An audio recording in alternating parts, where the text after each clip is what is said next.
This is Shadow Foam Second Live, and I think we've improved the setup slightly. A few changes from last time. Let's make sure the screen's working. Hugo. Got loads of comments in already. It's exciting to see so many people sat waiting for the stream to start. And we've got 34 watching, so we've got some more foam cutting tonight. No sound, Barry Skeets, your comments are coming through now. Universal Soldier, no sound. It's still, we're still learning. Have sound, brilliant, happy days.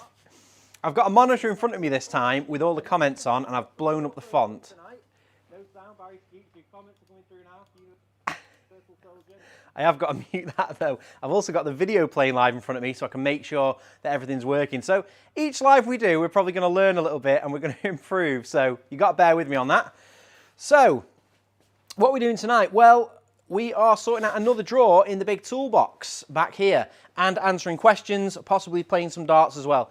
I might pause that video playback so I can just see the viewers. That's cool.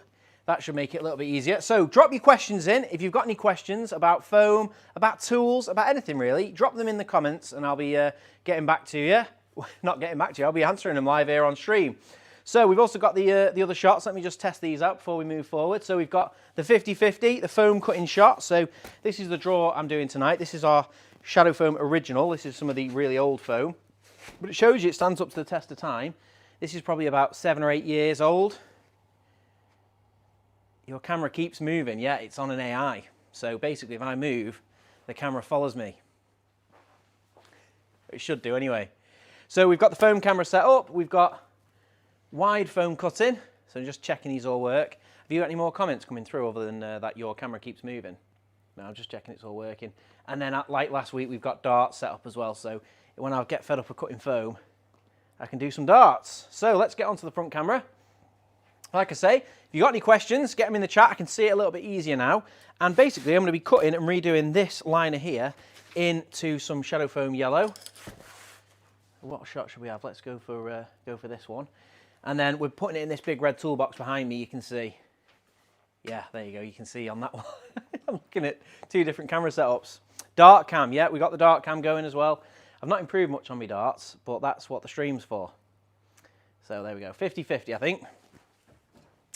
So pretty much, that's the plan for these streams. Well, we've got a mix of stuff. We are going to be doing some pallets as well, because I've got 3 Amazon pallets waiting, and I'm going to try and do some pallet openings on stream. To be fair, it might be fun to go and get a few boxes, bring them down at the end of the stream, and just have a go at opening a few, just to as a bit of a reward for anyone who stayed till the end.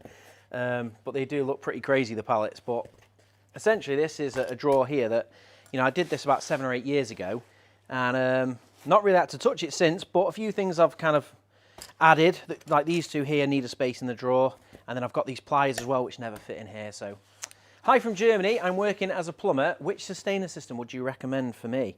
Have a nice evening.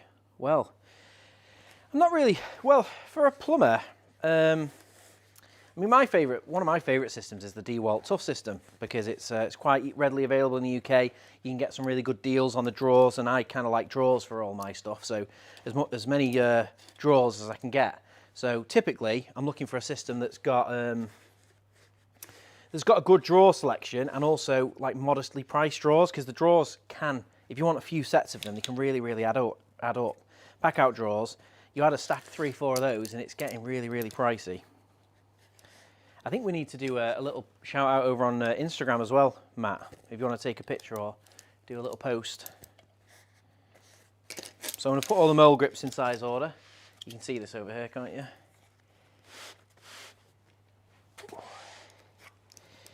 Oh, that's the other thing, I want some music on. But this time, because it's I can play whatever music I want, it's Josh Turner.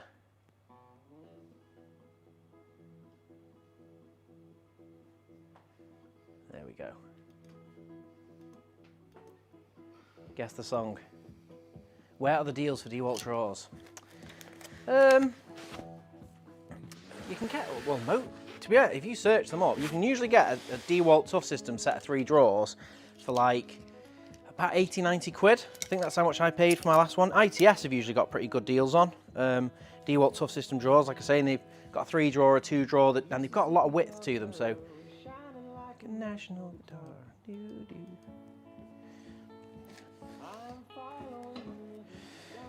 So yeah, I quite like the Tough System drawers, and I mean Klein's like an electrical box, an electrical brand, and there is a plumbing brand, Rotenberger, and they've got their own box, but it's not like any better for plumbers, if you know what I mean. It doesn't really seem any better, but if you've got all Rotenberger plumbing gear, maybe you'd prefer it. I'm going to put these alternate so I can fit more in.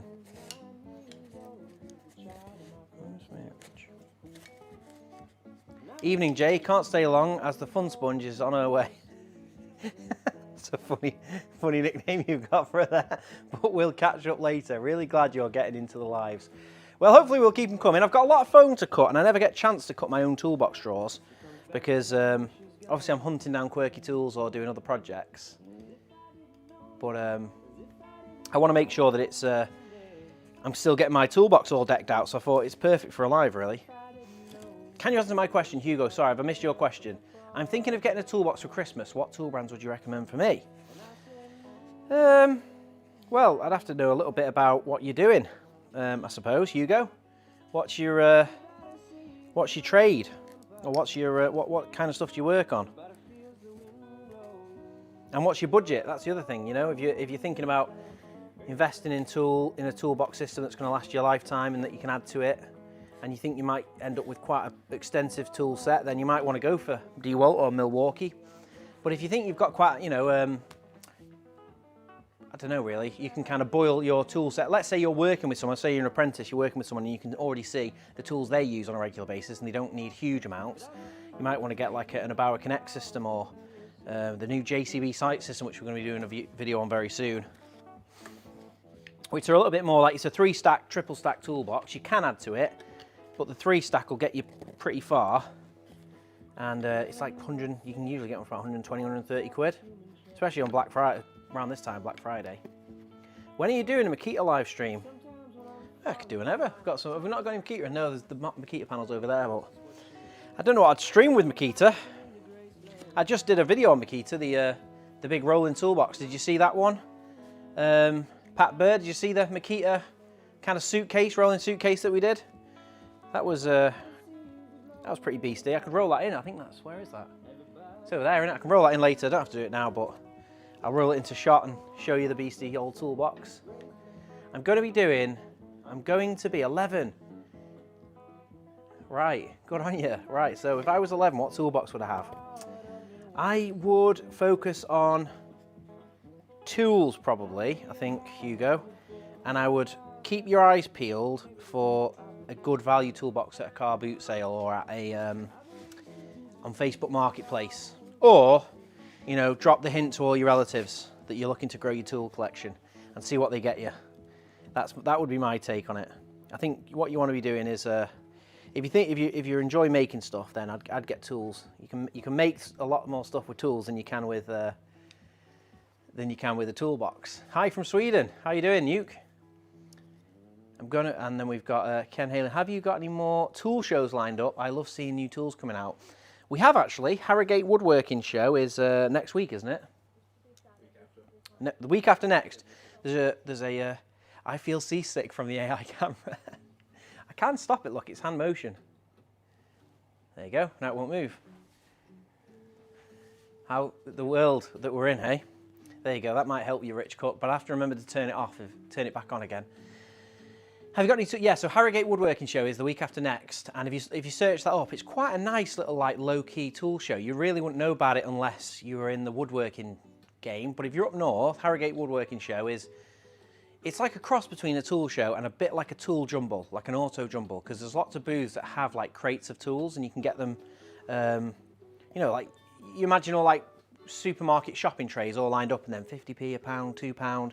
It's quite nice to rummage through, and we will be shooting a video there, so if you do fancy a tool show yourself, you can go to Harrogate and then I'll see you there.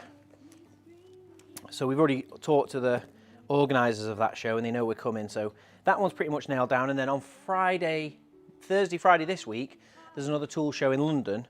That's the Tool Fair at Sandown, but I'm not going to make that one. It's a bit of a packed week for me, so I don't think I can do the 4-hour trip to London for a tool show that I've already done about 3 or 4 of them this year. Fake Mac Track, yeah. Well, the thing with the Mac Track video, I got that box literally for 30 euros, and it's been sat for a while. And I did want to cut the guts out of it because you get a lot of these moulded cases with moulded inserts, and they do feel like landfill fodder. Because essentially what you're going to do, you know, you get this big old plastic box with a moulded insert, and if you want to add anything to it, you've really kind of scuppered. So being able to cut the insides out, put foam in it, and then repurpose it it's a great video. It's one of the videos I enjoy making because I just think like those boxes are so cheap. They're actually quite. If you go on Facebook, you can get them quite often for free, and if you go to Car Boots, you get them for really cheap as well. Ooh, is that the old school foam? Any plans on bringing back the black foam with coloured top layers? No plans in bringing this back. This foam here is where it all started pretty much. So this is, I think this is about a 10-year-old piece of foam. This one, this liner. But essentially what we used to do is spray coat this foam with 3 layers of colour, rubber and lacquer to get like this flexible colour surface. And it was really, anyone with a brain could make this with foam or... Yeah, well, it's a nice easy process. This was a bit more tricky because essentially you had to cut round the shapes and then also cut the depth, whereas the new stuff, you peel the depth. And if you do want the yellow on the surface, who asked that question? Matt K, if you do want the yellow on the surface, you just flip it over because it works the exact same. You can cut around the shapes, peel them, and then create your own line. I think I did have one last week. I don't know where that liner went from last week, but I did a full blue liner with blue foam on the top. Have I missed any questions? No, I think we're all caught up there. I thought for young Hugo, an older model box like DeWalt T-Stack can be a good starter. Definitely. Well, an older system like a T-Stack, you might see one of them at a car boot or on Facebook, and that's kind of what I'd be looking for. Another really good one to look out for is if you go on ITS, or any website to be fair, and go in the clearance section, they always have toolboxes that aren't the major ones. Like, so a good example is Milwaukee Fuel. If you search for the Milwaukee Fuel boxes, they were previous to the pack outs, and sometimes you get them for like £2.50, £5, and we do shadow foam inserts for them, but they're really, I don't think I've got any here to show you. I think they're all in my next door unit, in the store unit, but it's pretty, they're pretty good. I'd say Milwaukee Fuel would be a good one to look for. Hi, can the foam be cut with a handheld Shaper Origin router? It can be cut with a router. I've heard of the Shaper Origin. That's the one with all of the like domino effect. No, it's not domino effect, but there's like, I think I've seen the advert for that, Shaper Origin. It's a special router with a pattern, isn't it? And then you can kind of like do the design and then run the router all over it. You can router this foam and you get a great result with it. So the Shaper Origin is just a router, but with like almost like a CNC element to it, isn't it? So yes, it would cut with that. Right, I've got a bit of a rough layout going. I think I might just start cutting some foam now. So make sure you've got the glove on. It's time to play some darts now. If anyone's not seen what that is, so basically I set up a dart cam. Here it is. So the dart cam is so I can have a break from cutting foam, even though I've not even started yet. But essentially this is an AI dart board. It's called a Scolia, and it tracks the darts I throw, and I'm playing a bot. So it's 501, doubles to finish. I'll just throw a couple of darts just so you can see how it works. And it's all about triple 20 in it. Whoa. I'll take 20s. And it's as simple as that, and it's got a little heat map, and it automatically tracks the score. And if I put the setting on, it will do the, it will shout the scores out too, which I do like. Scores on the doors. Let's get the scores going. Can you? It's a nice way to start. You read my mind. Oh, I have a double. Oh. 78. 78. 61. 61. It feels a bit more chill. I feel like the first stream I did, it's a bit stressed getting it all set up and running. This time, it's a bit easier. I feel like I've got the hang of it now. And as long as everyone's happy to just cut some foam and play some darts on a Monday evening, then it should be easy going. What we got? Oh. Oh. 45. It's clever, the bot. I'm playing an amateur bot, 11. so I think as you rank up, they'll put harder bots on. 7. 7. Ugh. 29. Anyone who's watching for the first time, I can see we've got 62 watching. Nifty board, perfect for pub darts. That is, I think that's where they pretty much come from, pub darts, really, these systems. But they connect to, or anyone else who's got one of these boards from around the world, you can connect to. 26. And there's quite a lot of professional darts players that have them. 80. So, sorry I'm late, just in time for beer and some shadow foam time. Yeah, well, we've not really started yet. We've just been getting the stream set up and doing a layout of some foam. Flipping heck. 47. When I'm half paying attention, there's no chance of getting anywhere near triple 20. But 120. 120. Look at that. The bot got 2 triple 20s there.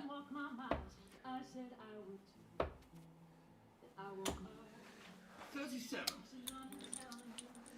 What are we on here? Well, we're not too far apart. 30.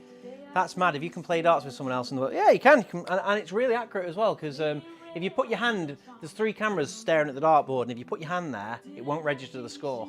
So I think the only way you could cheat is just by standing closer, but who are you cheating, really? You're just cheating yourself.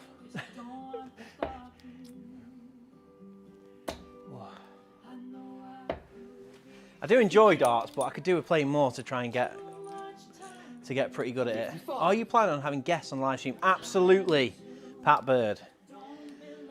I just feel like the way the setup is nice and wide in the studio, and with the darts and the foam cut in, I feel like it would work nicely with some guests. And I'd also like to start doing a podcast and talking to some of the kind of friends and creators that we've made about kind of, oh, 1 minute, about their kind of YouTube creator journey and about projects and about tools, and how that works exactly, I'm not sure. I just thought, get the stream going first and figure out who.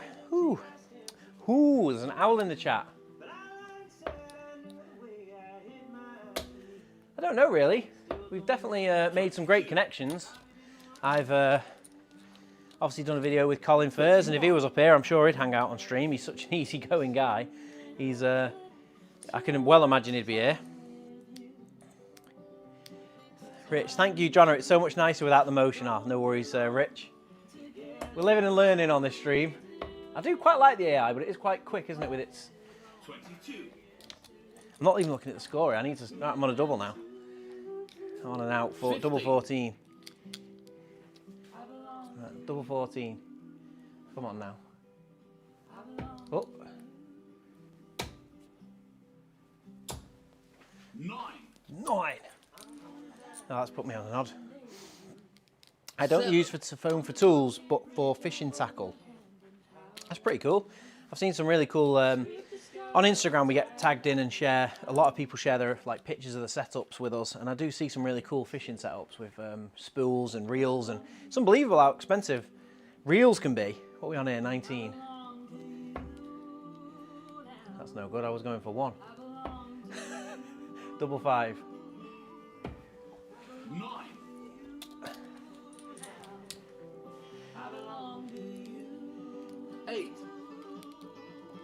Do you want an underground tunnel like Colin Furs? Who wouldn't want an underground tunnel? Well, I don't know, actually. That's a funny question. I think the better question is, who wouldn't want more space in their house for free? You know, obviously, it's not for free because it's all the work, but don't let Colin throw darts. His arms are all over the place. He'd create some sort of jig for firing the darts, like his toaster pult. Skipping this next one. Get going. I love this guy called Josh Turner on YouTube. Can you make a video of a tour around the shop? That is also a plan. What are we on here? Double 10. Switch player. I missed a few questions here. No score.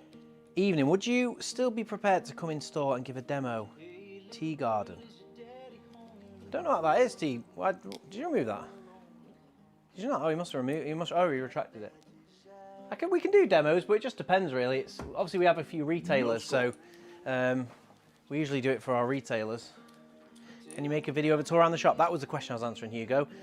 We are going to do a video about the unit, because it is quite, I think it's quite a fascinating unit. Where's that light going over there? Because it's basically we're an industrial unit on a business park, but we've really seriously changed it. There's like a lot of mezzanines in here. What am I doing here? Right, I think that's enough of the darts. Come on, let's try and... Why is it saying bust there still? No score. Love watching your lives, by the way. Well, I know it's a bit weird we're playing darts, but hopefully it's just easy going, isn't it? Where's my screen gone? I'll start cutting some foam in a minute. 5-5, come on. Close. Close. Ah! Game shot. That'll do, game shot. Boosh. Right, 50-50. I'll cut some foam now and then we'll try and go again later. Good evening, Ammo. How are you doing? Right, so if you didn't know already, I'm going to move this in a little bit and I'll show you quite close how you cut foam. Look at that, boom. So I've not started cutting any foam yet. I'm going to start in this corner. I usually always start in a corner. Just makes it easier, really. Is music really loud? Did you check it with your headphones? It's lovely for me, but I don't want to drown it out. So I always start in a corner with the foam. There we go. Sorry, didn't mean tea garden, meant trade point.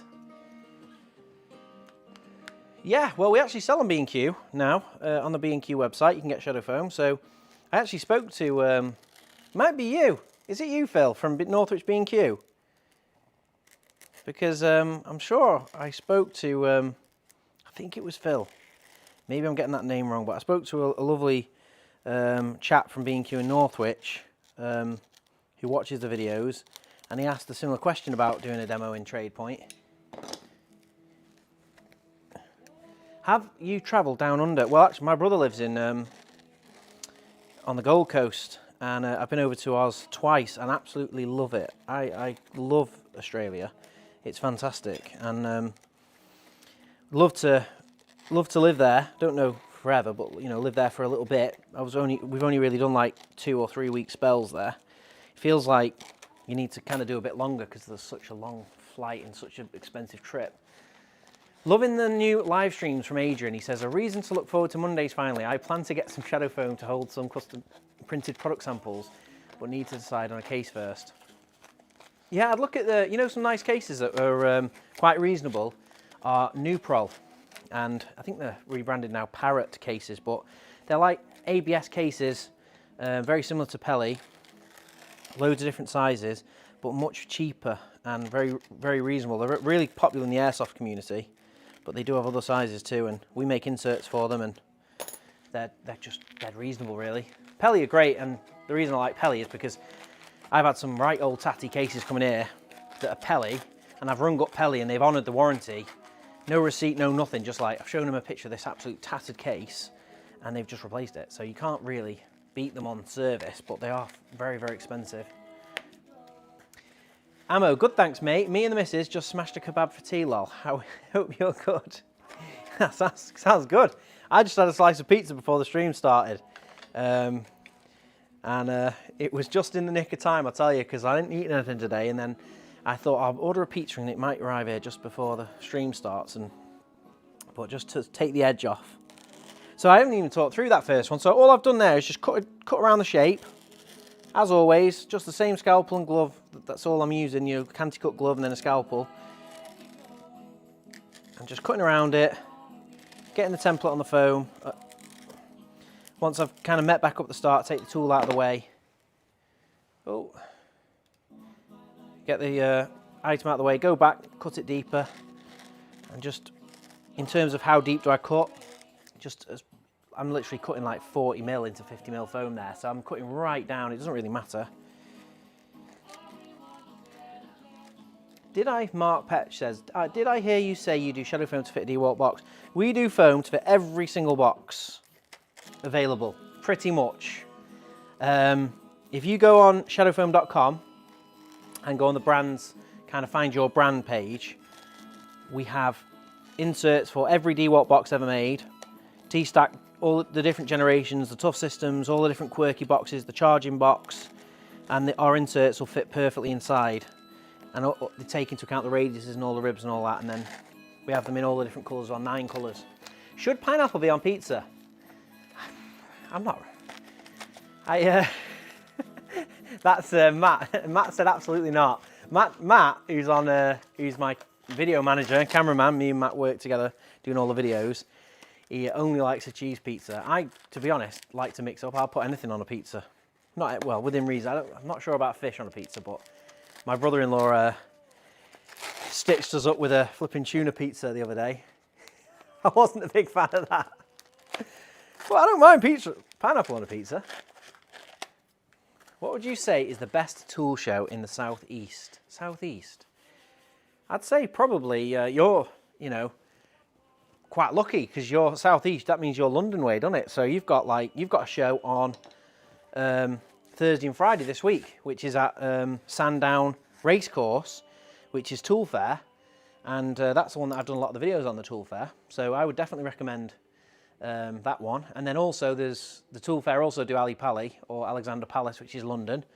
And then you've also got the DM Tool Show, which is Surrey, which I didn't get to this year, but it was on my list of one that I was interested in going to. There's quite a lot, The funny thing about tool shows is, I think tool companies and tool brands are very old school in their marketing, and it's not really it's not the kind of thing that gets widely promoted. And then the other thing is, a lot of these tool shows, they don't want crowds of spectators, if you know what I mean. They really want tradespeople and people who are buying tools. So maybe that's another reason why they're not heavily promoted. But I think it's a great place to discover new stuff and see the demos and kind of learn. It's a great place for an apprentice to go and learn. You don't know what tools exist until someone shows you or you see them in action. Even tools that you might see them in a shop, but it's just sat on the shelf. You haven't got a clue what it's supposed to do. Thanks for answering my questions, Jona. Of course, no worries. That's the whole premise of this live, kind of getting some drawers organised in my toolbox and answering some questions. So keep them coming. It's nice, actually. It keeps nicer for me to have some questions to answer. Have I missed any?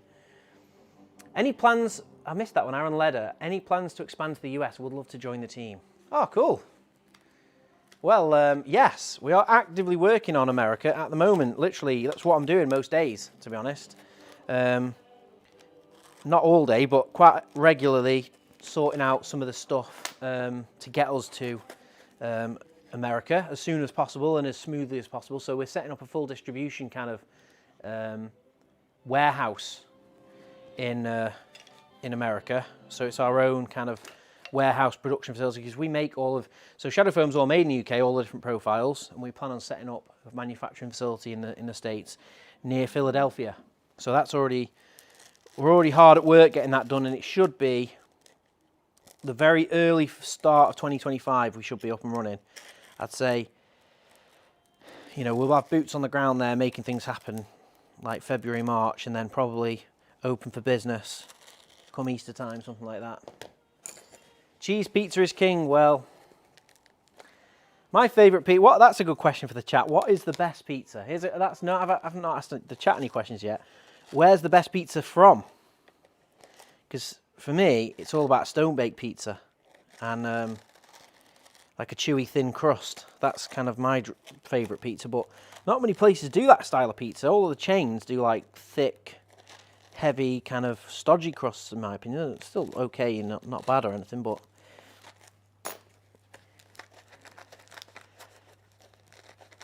Have you ever failed at cutting something into foam, from Matt K? Yeah, I think I actually have. We did a video called, I think it was cutting the most difficult items into foam or something like that. Probably about 3 or 4 months ago. And basically, Matt, the cameraman and video manager, you have to pick your own title, Matt. I don't know what I should call you, because you wear 2 hats, cameraman and video manager.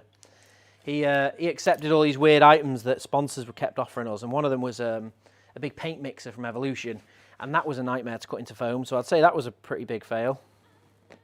Let me skip this. I'm gonna go to this. I've linked it in the chat as well. Have you linked it in the chat? Yeah, that's good. Any video you mention, I will just link in the chat. Yeah, that's cool. I'm gonna put this music on. That's better. Pepperoni and pineapple together is delicious combination, Dr. Lauren. Never had that, I can't say. It does, I mean, to be honest, it's something I'd try. It doesn't sound horrible, does it? Because, you know, pineapple and ham's nice.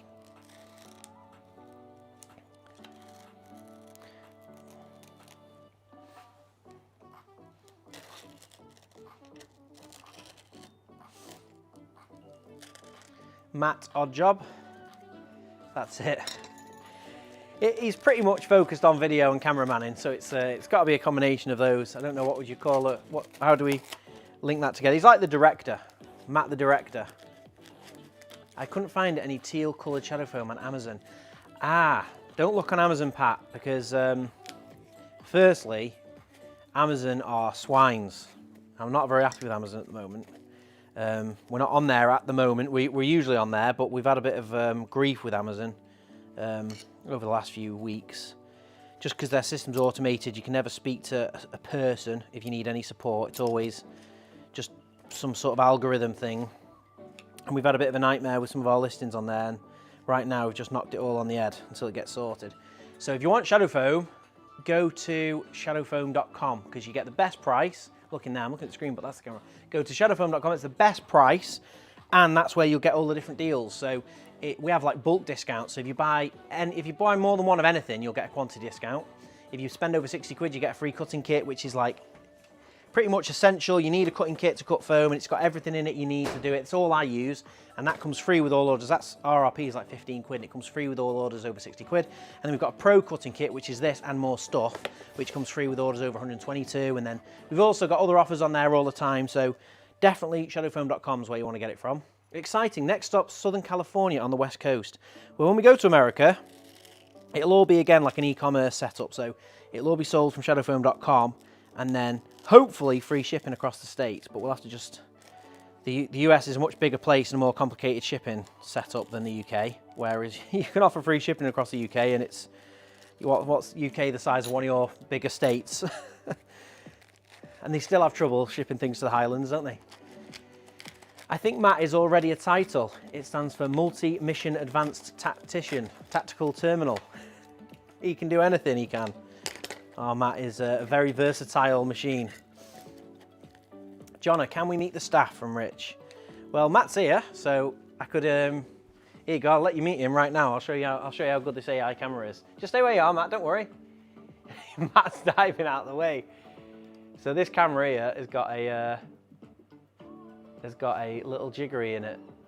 Jiggery pokery. Are you coming around? There you go. It's going the wrong way.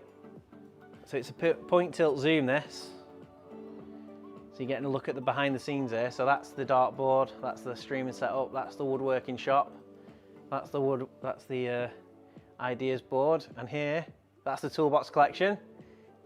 And there's Matt. Hello, lad. So that's one of the team. Shadow Foam is a 15-strong team, and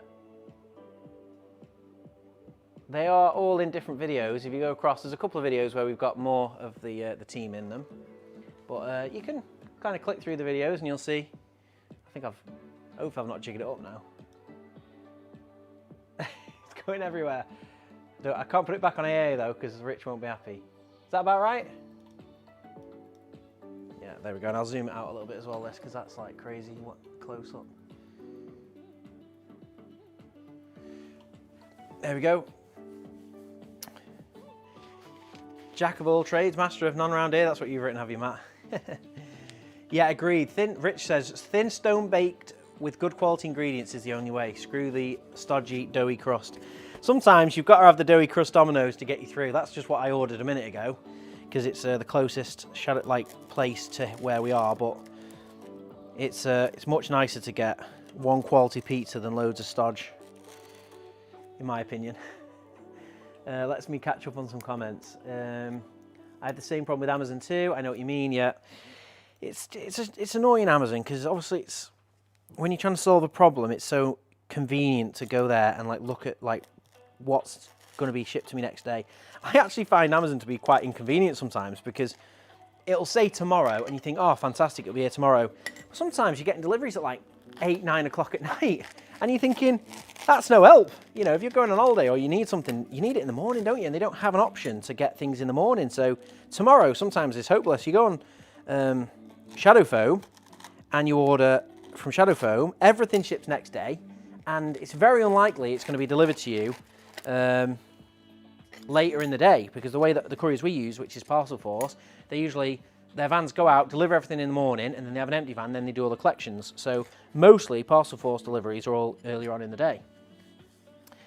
Why no compartment already? Cut foam to store bits and bobs. Great show, keep it up. Well, everyone's got a bits and bobs drawer. There's loads of drawers in this toolbox here that are full of bits and bobs, but they don't have foam yet, so I don't need bits and bobs sections in the foam. I like to have all the tools cut in nicely. Does anyone have a bob for an uncle? Not me. Did I say Bob's your uncle, did I? Don't even realise I say that. Wire up a Nerf gun and we've got a targeting turret. That could be a project. Mr. Furs would be up for that. To be fair, it's that sounds like Mark Rober's style, really. If anyone knows Mark Rober, he's the YouTube engineer who does fun stuff like Nerf guns and kind of exploding parcels and stuff. Did you get to keep the Fernando Alonso JCB Aston Martin tool chest? Yes, that is literally around the corner, and it's got the Zoll stock collection in it and some other tools and stuff. We wouldn't have done that video, I don't think, if we didn't get that toolbox. Graham Sichel in the chat, another legend. Matt is a legend. Hope you're doing all right, Graham. Change of pace watching a stream on a Monday evening.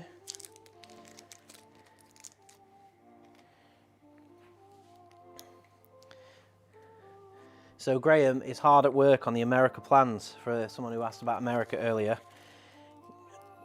Graham is putting all of the puzzle pieces together, because there are quite a lot of moving parts involved in going to the US and doing it properly and making sure that we can offer the same level of service that we have in the UK. Hence why it's taken us quite a long time to get to this point, really, because, you know, before we started branching into other countries, we wanted to make sure we were doing the UK as efficiently as possible.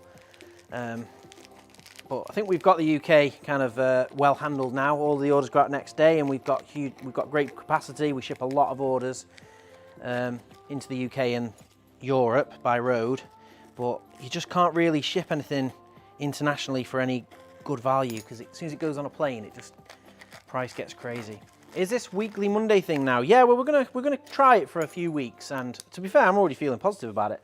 Mainly because it feels like, I mean, streaming seems quite a daunting prospect on the face of it, because you think, you know, there's so many things to set up. I'm not super technical myself, so getting this thing running smoothly was a bit daunting, but we did that. I think we ironed out a few of the glitches from last week. Last week, I really struggled with the comments. This week, I've got an extra monitor right in front of me, so that's what I'm looking at here. And this monitor's got much bigger text on it, so I can see, and I'm not like crouched. I had a laptop here last week, and it was really hopeless. But this is feeling better. Is that AI on again? Yeah, it is, but it's slower. Yeah, that's cool. So yeah, I think each week we'll just try and improve it a little bit, and then we're going to do it for a few weeks, and then obviously the videos go live after it's live. It gets posted as a video. So we've got what drinks do you consume with your pizza from Pat? It's pretty much always a sugar-free carbonated beverage of some description, and quite a lot of the time it's a Monster, which is an energy drink. I mean, they're all over the world. I think everyone knows what that is. And then sometimes it could be something like this. Watch camera eye on. Cream soda, which is another delicacy. Cream soda is, if you've never had this, no sugar cream soda, it is one of the best drinks going, I think. Let's have a look. We've got a few other questions going. Bob's me dad and Sue's me mum. The amount of people who ask if I was going to be called Rita when I was born, I suspect was boring. Is that a reference to like Coronation Street or something? I'm not sure. Bob and Sue. Because I think it's Bob's your uncle, Fanny's your aunt is the other phrase. So it's not connected to that, is it? Maybe it's a Coronation. Rita's a very famous Coronation Street name, I think. You'll have to explain that more to me, Leanne. I've lost you on what that means. Rich says, ideal. I always get bored waiting, and I'm currently waiting for Only Connect and University Challenge starting at 8 p.m. Oh, good. There you go. We'll fill in the gap because we'll probably be on for until about 8. We've already cut a good row of tools in here. Will there be any Black Friday deals, says Rob. Yes, we've got quite... Well, actually, I actually really don't like Black Friday. We had this conversation in our marketing meeting the other day, and I feel like it's a little bit of...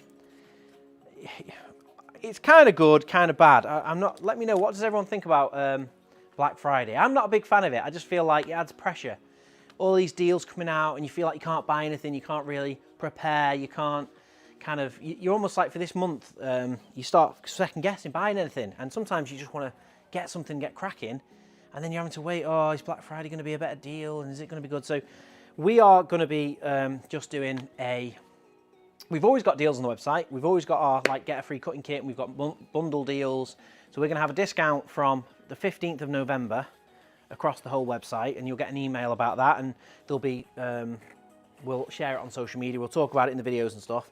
But then we're also going to do a new t-shirt, which I really like. I wish I had the sample here to show you. On Monday, I'll definitely have the sample of the free t-shirt we're doing, but it'll be every order over 60 quid will get a free Shadow Foam t-shirt. It's not this design, it's one that says, I can't socialise right now, I'm organising my tools. Something like that. I think that's the design that we all loved. We kind of put a few options together, and that was my favourite. So that's the plan. We're going to do that as a free t-shirt, and that's going to be running for pretty much 15th of November all the way to the end of the year as a free t-shirt. And we're going to be ordering a load of t-shirts, and we'll basically be doing them as long as they last, and we'll probably put that t-shirt for sale as well, just so nobody misses out. And less reactive, thanks for adjusting on the camera. Yeah, no worries. Well, we're living and learning, we're tweaking settings as we go. Yeah, Rich has also said about the spinners. Yeah, get the spinners. I mean, the spinner's one of my favourite products to use for smoothing the foam. There's a few options. We've got the hot foam finishers and the foam smoothers and stuff, but nothing kind of hits as quickly and as efficiently as the spinner. I love the spinners. When are you coming to the Netherlands for some quirky tool shopping? Netherlands is on the list, absolutely. I pretty much go to countries to buy tools, either if I'm going there on holiday or if I'm going there for a meeting with a retailer, or you know, just depends. So it's just, if for some reason I'm going there anyway, I'll do a tool shopping kind of trip as well. And then it's, you know, all about two birds, one stone, isn't it? Being as efficient as we can. So Netherlands is quite an easy one to get to because I've got family in Germany, and we always go through Netherlands and Belgium and into Germany. So I feel like I can definitely, next time I go to visit family in Germany, we'll maybe try and stop at Netherlands on the way. What stores have you got in Netherlands that you'd recommend going to, Jerome? Because the insider scoop is very valuable. I think that's why we did so well in Germany, because my sister-in-law and brother-in-law and their family, that's where they live, and having that knowledge of they knew where the tool shops were, not just like the hardware, like our version of B&Q, but also a couple of the ones that you'd never find, you know, even if you Google it, unless you know the exact term to Google, you'd be struggling. Shadow Foam Media. Chris, how you doing, mate? Good to see you on here. Keep out of trouble with that drone, won't you, mate? Do you know that's Chris's channel, Matt? Shadow Media. I don't bother with Black Friday. New Year's is a good sale time because it's good for stock clearance, making space for new stuff. It's all about the January sales, isn't it? I love the January sales. As a kid, for me, it felt like the clever thing to do with Christmas is to just ignore Christmas and set up Christmas in January. So then you're doing all your Christmas shopping in the January sales and you're ahead of the game. You know, you avoid the commercial racket and you just pick your own Christmas day. Pick your own Christmas day, innit? Just pick a day, January 25th, and then you just work to that. Save a fortune, you get all the credit. I'm struggling with these trigger grip pliers. They're not really going in a nice layout, so I might have to cut these in next so that they're... Is it possible to shadow foam the XT GT lawnmower. Anything is possible. Whether you'd want to shadow foam a lawnmower is the real question. £100 toolkit in the January sales, Matt. Is that the idea you're pitching? I like sale shopping. We need to do some sale bargain shopping videos because they do really well in America. I see some of the YouTubers I follow in America, they go around Home Depot regularly just talking about deals and stuff. And the problem is that in America, there's a lot more kind of hardware stores to go to with bigger deals, bigger ranges. Like you go in B&Q, you've got a little section with some Black Friday deals, and usually it's one combo drill on deal. Like what else is there? You know, storage tubs, one combo deal, a wreath, you know, maybe a tin of paint, and then that's your lot for Black Friday deals. Especially when it comes to tool, you know, it's really, really weak. But in America, you search Black Friday deals in America, Home Depot have got a whole entire section, and it's like 50 Milwaukee items, 50 DeWalt items, 50 Craftsman items, all on deal, and like big 30-40% discounts, and bringing in new products that have just been launched for Black Friday. And it's a huge kind of buzz really for the tool guys, and it's easy content. They just go down there talking about tools all day long. It's the dream, but we don't. I've got to go to other countries to do that. Recommend Gamma. Has own brand tools or Praxis. We also have Homeback. That's awesome. So I've not heard of either of them. That's what I love. That now I'm intrigued about the Netherlands because you've got Gamma and Praxis. And Hornbach was in Germany, and I've been to Hornbach. They had the industrial toolbox, and Hornbach was very fruitful. Hornbach was where I got the spatula, a paint scraping spatula. It was one of my favourite pickups, and we give some of those away, and it was a real favourite of mine. I'm going to spin this around and start cutting some tools in. I'll skip this track as well, it's a bit boring. Can you put the pliers in 2 layers in the same sheet? Yes, you can. So they could go top and bottom. And you know what? Because you've asked that question, Three Phase. Also, tell me what your name is, Three Phase, because you may have said it, but I obviously see all your comments, and we talk on a lot of the videos. But I don't want to call you Three Phase because I've seen some of your videos on tool reviews, but I need to connect a name with you, and then I'll try and remember it. Can you put the pliers in 2 layers in the same sheet? I have tools in 10 case. They're laid out like that. Yeah, so I've seen the 10 layers. They're always like flipped over like this, aren't they? And they're kind of like half of them are overlapped. Teng do it really well. I love some of Teng's layouts. I will actually put these. Now you've said it, I'm going to do that. I'll do it now. I'm going to do it right this instant. Cut them in. I'm going to do this one first and just go really deep with it. I like these pistol trigger grips because they're certain situations they're great, but they aren't half hard to cut in foam. Where's my scalpel gone? I feel like that camera needs to be lower. That's the only adjustment I'd make next, because I feel like I'm looking at the screen a lot and nowhere near the camera. Can you, should we do Teng tools? That's you. I keep not saying is saying yes. Should we do Teng tools video on the channel? Teng tools have got a really nice modular case that you can put there like molded trays. Never heard of the brand Teng?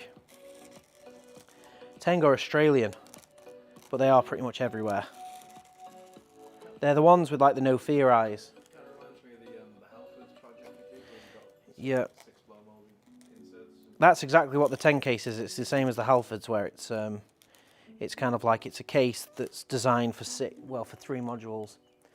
Chris says, I was thinking if I could use shadow foam in my car boot to secure my subwoofer. Have you done that before? We've used shadow foam for all sorts of like other projects, but that's because we've got lots of it. Whether it's cost effective to, so for you, Chris, obviously you work here, and I'm definitely sure there'd be some offcuts here that would work for that, and then it would be good. But for somebody to like buy a medium sheet of foam and then use it for that, there's definitely other products that would be better. Because, you know, you might want potentially a more rigid foam, or possibly, what was the thing? Secure a subwoofer. I think you want some Velcro or something, don't you? Some sort of... I don't really know. I never messed about too much. I had some subwoofers in a car at one point, but I think I just had them like jammed in position. Have you got anything from just one brand of tools? I'm not quite understanding that question. Have you got anything? Have you got everything from one brand of tools. Yeah, well, I'd say we've pretty much got everything from Bosch. So I'm on AI, aren't I? Yeah, so this is Bosch Professional Tools, and I'm pretty sure I've got every tool they sell in hand tools, because I've got another huge load of their stuff that's coming up in a future video. Milwaukee is ever expanding their range, so like this is Milwaukee hand tools, but they've got a mountain of stuff, and actually you've led me to this video here. This is pretty cool, because this is Friday's video, is Milwaukee tools I'd never seen before in the UK, and that's because it seems like everywhere you go they've got something different. And these tools, I won't kind of talk you through them all, but look at this. This is a tape measure with a headlight. Pretty beastie tape measure with a headlight on the front. And then they've got some other little quirky things. And you can't, if you know what to look for, you can find them in the UK, but they're not readily available, and they're not on like your common sites, and they're a flipping fortune. They're so much more expensive. So I went to Spain for something else, and while I was there, I went and did some tool shopping. And that was a store that basically was a Milwaukee dealer, and they had a load of quirky bits in there.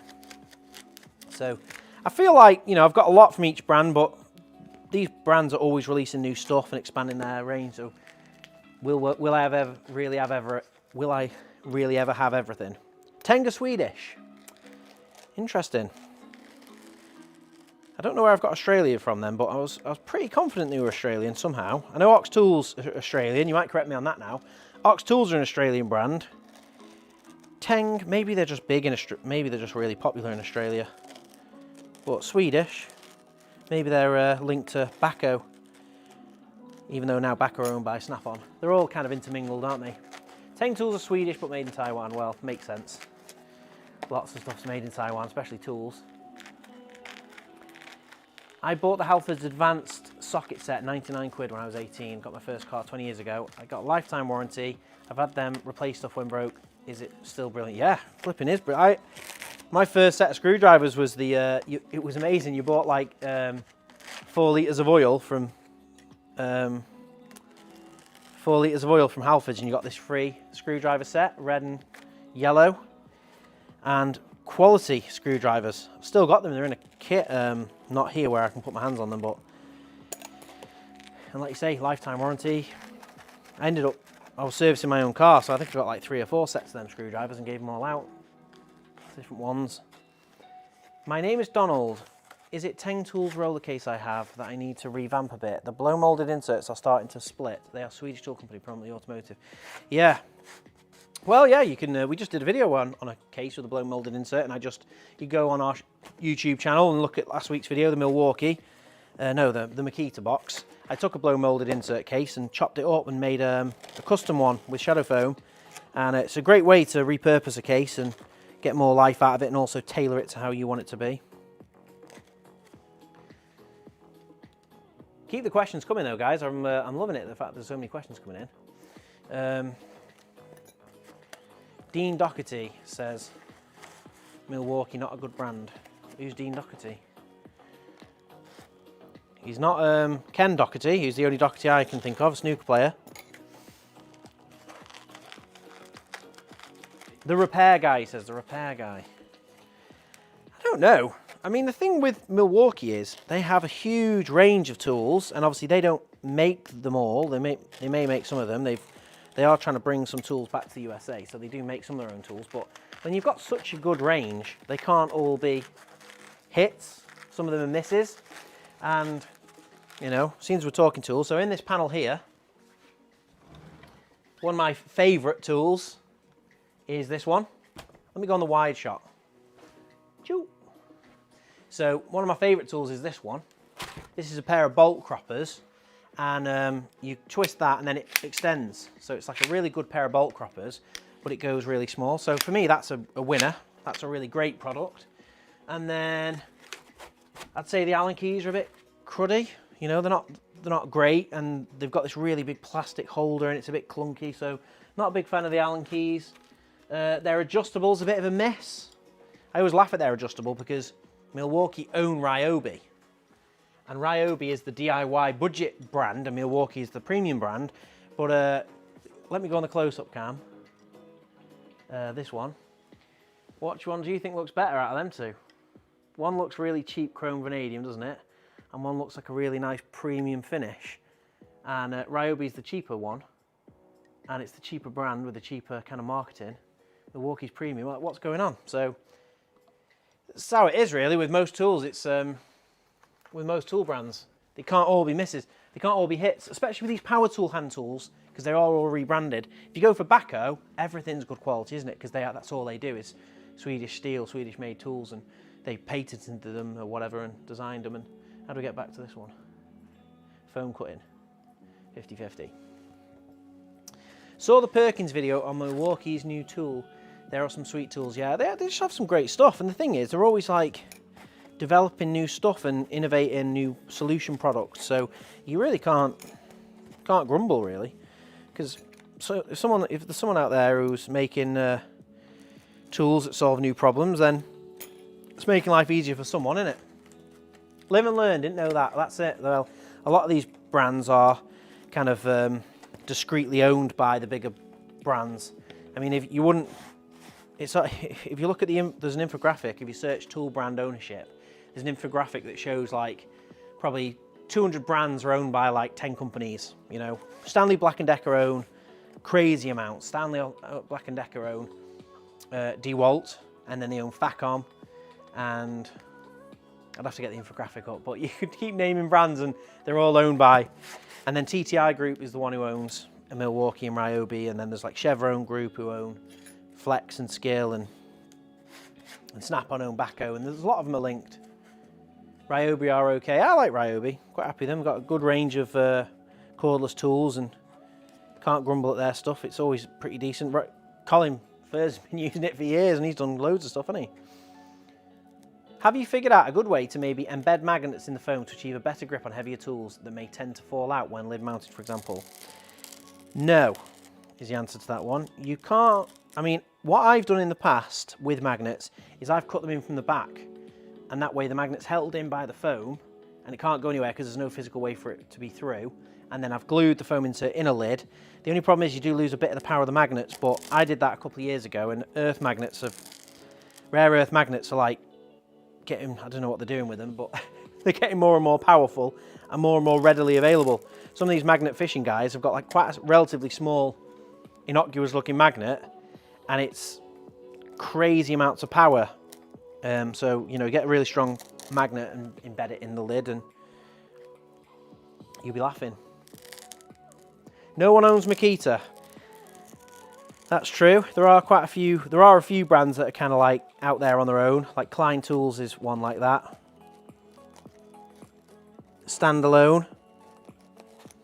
But I think you've got to, the problem is if Stanley buy too many, it is a monopoly, isn't it? That's how monopolies happen, by companies getting a bit too big and absorbing too many of the too much of the competition.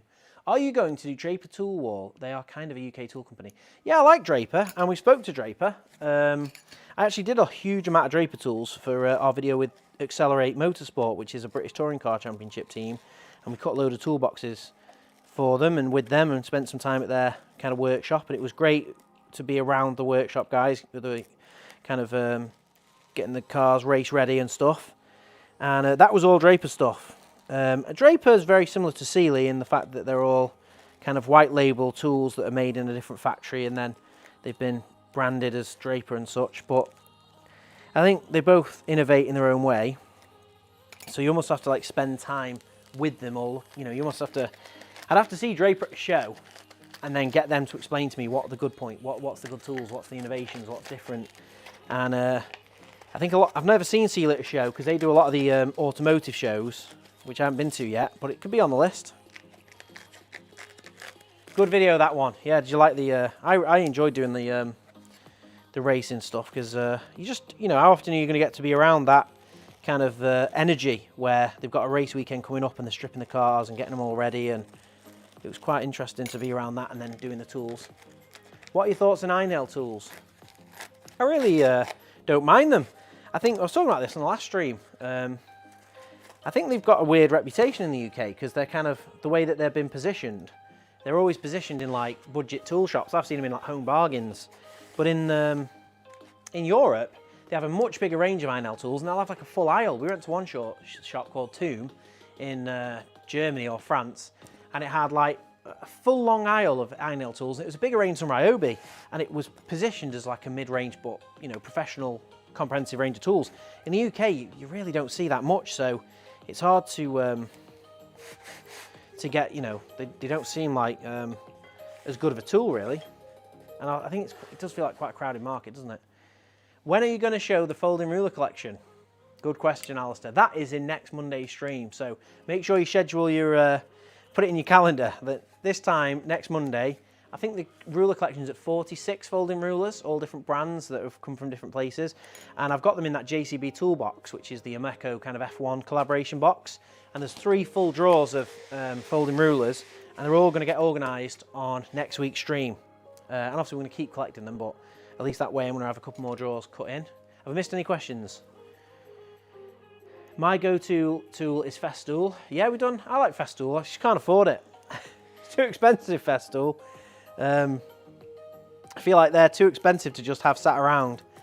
And we've done a couple of Festool videos though, because my close friends who've been on the channel a couple of times, Rob and John Atkinson of Atkinson's of Cheshire, they're like local carpenters, and the new addition, Dylan of Atkinson's of Cheshire. They're big Festool fans, and we've organised a load of tools for them and spent some time kind of doing that. And I do have some Festool hand tools here, which I'm planning on doing a video on them. And they're all good. The thing with Festool is they are very, even when they bring out hand tools, they don't bring out huge amount. They just bring out 1 or 2 really good quality bits. So, like with Makita, when they bring out hand tool, it's anything with a logo slapped on it, and it's all a bit ropey most of the time. Did you get a chance to go to Bunnings when you visited your brother in Australia? What did you think of it? Quite happy with it. I really liked Bunnings. At the time I wasn't filming videos, but I did get a couple of tools. Have I got anything here?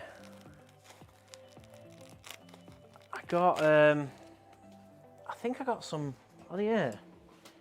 I got some really weird, I got a really weird spanner from Bunnings. And, is it there? Yeah, this is it. Trojan. I mean, that's the name of a condom in, condom.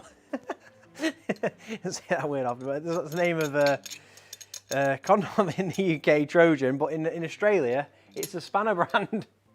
And they're really janky looking, well, janky feeling screwdrivers. Like, you can hear that. And yeah, I got those in Australia. And I got some other quirky stuff too, but that's the only thing I can remember. They just live in this back drawer here. Trojan, who's different brands in different countries, is hilarious. Australia sell Ozito, not heard of that. Made by Inel, not heard of that brand. I missed a few comments here now.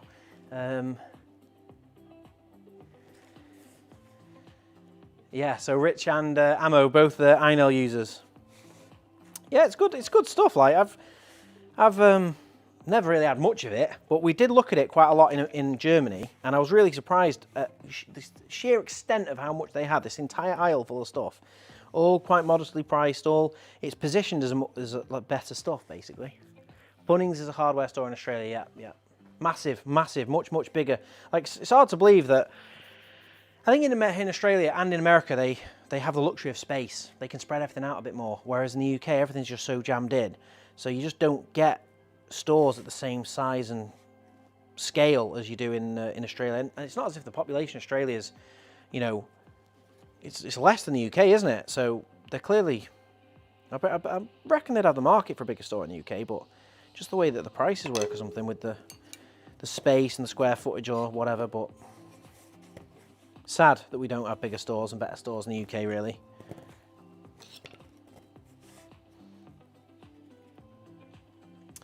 Not saying says, I work for a tool retailer in procurement and have been to Inel's headquarters in Germany, and it is incredible. That would be one that we would like to start doing. We've been invited to a couple of factories now, 2 in particular, that have invited us to go and kind of look at the factory and do a video. And personally, it's that I like to do videos that I like, that I know I'm going to enjoy and be enthusiastic about. And that one really is up there with one of my favourite ideas, because I love a how it's made episode. I love looking at factories. That's my job before doing this. I was an engineer fixing machinery in factories, and it's always fascinating looking at some of the equipment and the processes. So going to INIL and looking at their processes would be something I'd love to do, and it'd be a great... three. We've actually been kind of invited to PB Swiss in Switzerland, haven't we? Which we need to arrange. Armeg in Sheffield, which make UK drill bits, and then Kubrick, which is a toolbox factory in Poland. So all three of those, we've already in conversations to go and do those videos, but we want to kind of tie it in with something else. So for Poland, it'd be easy. We go and shop around some Polish stores, go and do the tour, talk to Kubrick. So that'd be easy. Armeg's in Sheffield, so that's not far at all. We just need to line that one up, and we are going to go and do that. And then I'm in Germany more regularly, so the INIL one would be easier. I missed a few more questions here now. Which drill did you get? I'm out right, yeah, so that's about the INIL. Bunnings tried the UK market, but it failed. That's weird. I mean, maybe it's that we're stuck in our ways in the UK. We've got Wix and we've got B&Q. I mean, Homebase was around for a bit, didn't it? I think Homebase is just online now. But they always feel, I mean, I don't know about you, but they always feel the same to me. They all have the same stuff rebranded. Not much different, really. Home Depot and Lowe's have such a huge section dedicated to tools and toolboxes, and it's really, really a different kettle of fish. Nipex video will be excellent. Absolutely, Nipex is 100% one of the top ones I'd like to do. And there's a channel that I watch called Bow Forum 24, and they went around the Nipex factory. So I know that's some of these factories are a little bit, you know, secretive, and they don't want to show any of their processes. So it's hard to get a tour around. But we've been invited to a couple, and I think we're going to keep asking the questions. And Metabo's another one that I think we would love to. Got a few Armeg tools. Factory tour would be great. Yeah. Well, the thing with Armeg is, it would be nice to start with a UK manufacturer, UK tool brand. And you know, I thought, you know, Sheffield is also famous. Sheffield steel. It's like the home of steel in the UK. So the fact that they've still got drill bits and drill attachments and accessories all made in Sheffield, I think's fascinating in of itself. In of itself that it's made in Sheffield. So, and I'd love to go and see the factory. Really nice team as well. Really, really nice team. Which helps. Do you plan on selling your brand of Sustainer in the future? No, we don't sell a toolbox. And I don't know if we ever will. If we did, it'd have to be something special. I feel like if we had our own Sustainer, it'd just be another like labelled box. I feel like I've had a few ideas for toolboxes in the past, a way that's like a foam like orientated toolbox, something that's lends itself to having foam in it and kind of working with sheets of foam a bit better. And those ideas could come to fruition one day, but we'll see. You know, you just have to focus on the foam game first. Pay less too. Kind of missed what that's referring to. Shout out to Bow Forum. Yeah, that was good. I'm happy to lend you all my Ironhill gear if you want. Well, let's put it on the list. We've got a really, really long list of videos to shoot and to do, and I think Matt is going to add that to the list. INL tools, and maybe 24 tools is enough for a big epic power tool wall.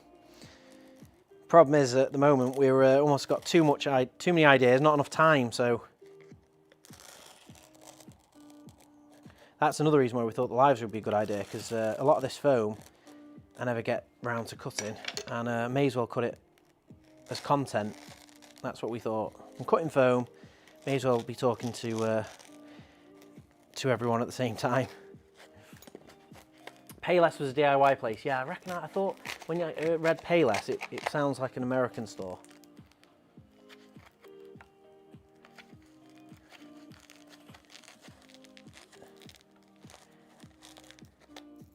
Do you plan on saying, oh, I've answered that one.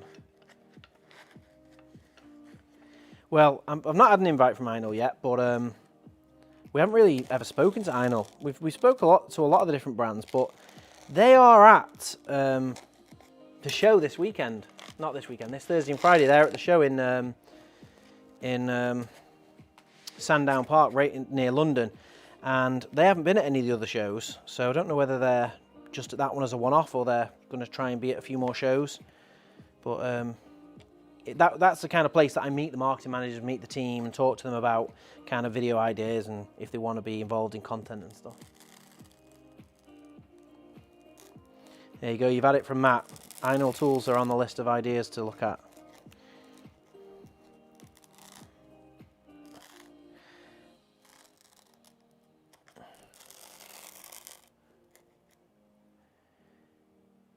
.007's in the chat. Bondport. He says, need to order some shadow foam for the bottom box for the Milwaukee pack-out trolley. How many pieces? Oh no, you've retracted it. How many pieces would you need, I'm guessing you said? Well, it comes in like a twin pack, the Milwaukee trolley, and that'll get you going with like a base layer. But then if you want some lift-out trays, I'd just get like 2 twin packs. We did a really cool video actually about Milwaukee pack out, and it was with a guy called Milwaukee Dave, and he had a Milwaukee trolley with a few layers of foam in, and he kind of got a sheet of one of our multi-packs and then cut it and arranged it so he had like half pieces and lift out trays. Ken says you could have a big competition and go to someone's shed and arrange their tools for them. You could come to mine. It'd be a bit of a tip at the moment. Yeah, that is a plan for that is also on the list, actually, doing like workshop overhauls for people where we kind of turn up. It'd be nice to turn up unannounced, I think. I'd love to do that. Like, I don't know if you've ever seen Sort Your Life Out with Stacey Solomon. I mean, to be fair, she doesn't do that as a surprise either, but to go into someone's workshop and kind of overhaul it for them as a bit of a surprise, I think it'd be quite a cool video to watch. That's the kind of video, if I saw someone do it, I'd be like straight in there watching it. What's the difference, your product and the competitors, apart from having the colour aspect? What competitor are you thinking about? Because there's lots of companies who'll do like tool inserts and they'll mill the foam, and they'll typically scan tools, and then they'll kind of use plastizote foam, which is like a really dense rubberized foam. You can't cut it by hand, so you have to mill it. And you end up with a really good result, but it's very, very expensive. It's the kind of foam that you'll get sometimes inserts. You'll buy tools and they'll come in a foam insert. Well, those are all made in bulk at like a Chinese factory. Hi, Jona. What would you say would be the minimum distance between items? Well, you can see on this liner, I've kind of got like 10mm, 8mm as the closest gaps, but it depends really. If I've got 2 long straight items next to each other, I'll leave a bit of a wider gap. But when they just like get close to each other on a corner, I'll go like 8mm, something like that. And it also kind of depends about the layout too. If I want to cram more in a drawer for some reason, I will kind of squeeze that in. I never knew when I was cutting the first time cutting foam. Yeah, because the scalpels are so sharp. Well, that can be a... But that's why I've, you know, over the years used lots of knives for cutting foam, and nothing beats...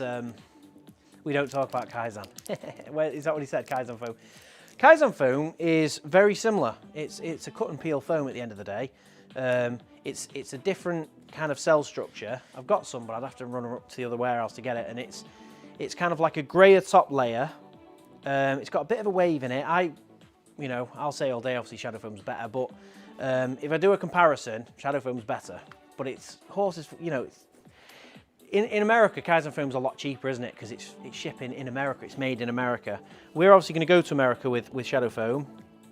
Our grade is made by us, it's been developed by me. Kaizen foam is made in China, shipped to FastCap, and FastCap is a company that make loads of stuff and sell Kaizen foam. And then Kaizen Inserts, who is owned by Brian Way and run by Brian Way, who's a great guy, and he does a lot of cool content and whatnot. He's obviously just distributing FastCap's product and then mills it into different shapes. So I don't think they've done as much development as we have to get our product to where it is, and also extend the range of colours, and we do more inserts and stuff. So yeah. And then what else have we got? We've got a few comments coming in I've not read. So is that what Encase uses? I recognise Encase. Maybe the Kaizen foam. Maybe. I've heard of Encase, I'm not sure. We don't talk about Kaizen exactly. Thanks for the readout. Only retracted as my predictive spelling is rubbish. Don't worry, I kind of got the idea. So yeah, a couple of layers really in your pack out rolling box.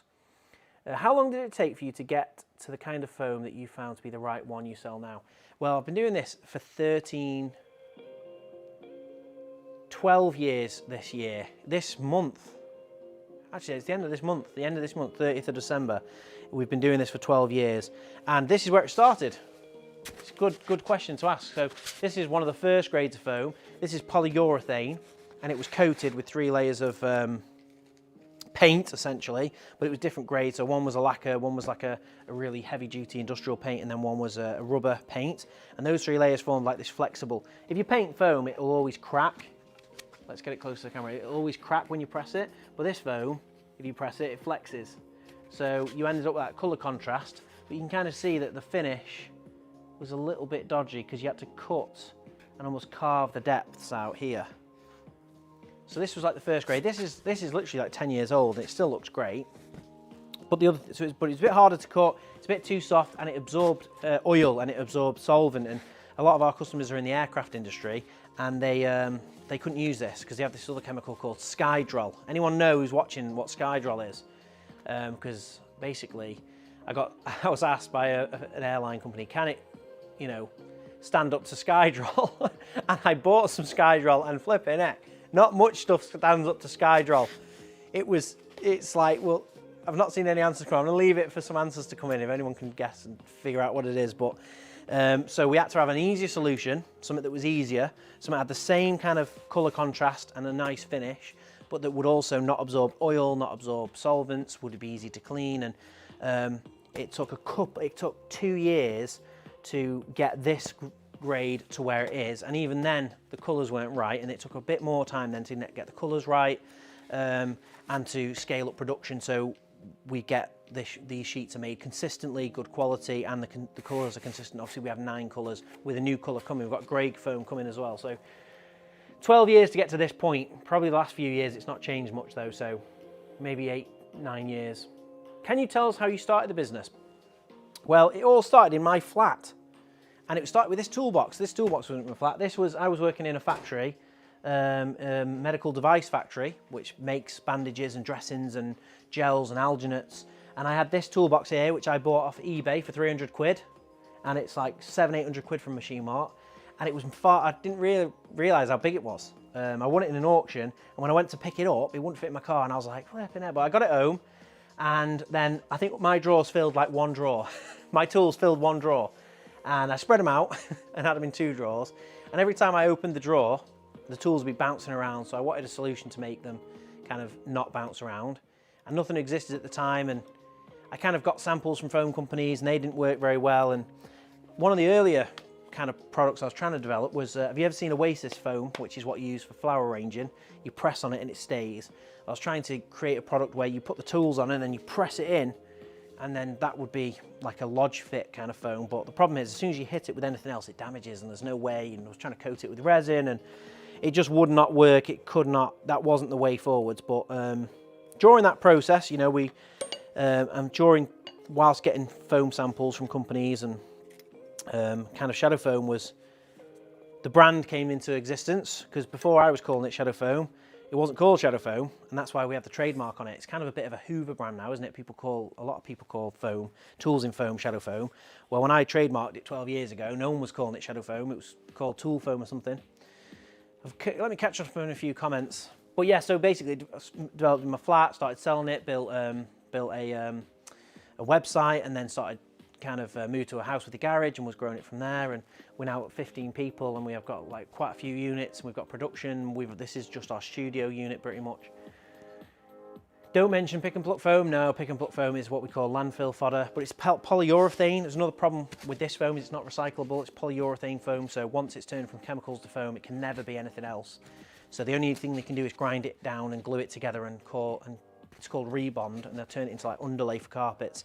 But again, it's not very commonly done, and pick and pluck foam is terrible. That literally goes straight to landfill. Got to read a few of these comments. Thanks for, how long did it take? Yeah, I've read that one. Can you tell us you sort of read that one? I've been using my diode laser to cut Kaizen foam, but curious how Shadow Foam will respond. Yeah, perfectly. We've done a full video on cutting foam with the diode laser. I've got an X-Tool laser. You'd have to go back. Matty will link the video in the chat. But basically, we got an X-Tool 10-watt diode laser, and we cut some logos in, cut some foam, and if you get more powerful laser, you can do some depth control and cut some tools in, and it mills great as well. 3-phase, I always struggled with getting an even base on the old foam. The new foam was much easier. Yeah, that was the problem. Like, obviously, I'm a bit of a, you know, skilled hand with it, and I used to get a good result, but, you know, essentially you've got to cut round and cut again, whereas this is a lot easier. Hi, how big are the DeWalt Tough Drawers? Can you fit power tools? Yeah, you can grab one if you want. Yeah, do you want to grab one? Matt will grab the 2-drawer, yeah? I've kind of cut a few tools in, but I've hit a point where I need to figure out what's going in. So Pat wants to play darts. I can't say I disagree. So we play some darts. So that's dart cam. If we take the darts out, it should just reset the game. So I won the last game. There we go, straight to 501. There is so much talk about green nowadays. What do you do that makes shadow foam nature friendly? Good question, Kent. So we do as much as possible. That's what we do. Where's my camera gone? Oh, I see, it's off that. So we do as much as possible. I'm on this camera now. So the first thing we do is all of our waste we generate here when we're making the foam inserts. We obviously have like offcuts. All of that goes to a recycler just around the corner. It's like literally 10, 15 miles away from us. And they turn it all into damp-proof membrane. So all of our waste is recycled. All of our packaging is cardboard and paper. And we also plant a tree for every order that goes out of the building. So I think we've planted this, and we only started that in January, and we've planted over 20,000 trees so far. So we try and do our bit to be responsible with our active production process and with what we're doing right now. But then the trees are all about helping the future, really. Right, so we're on a darts game. Pat called it. Let's go for it.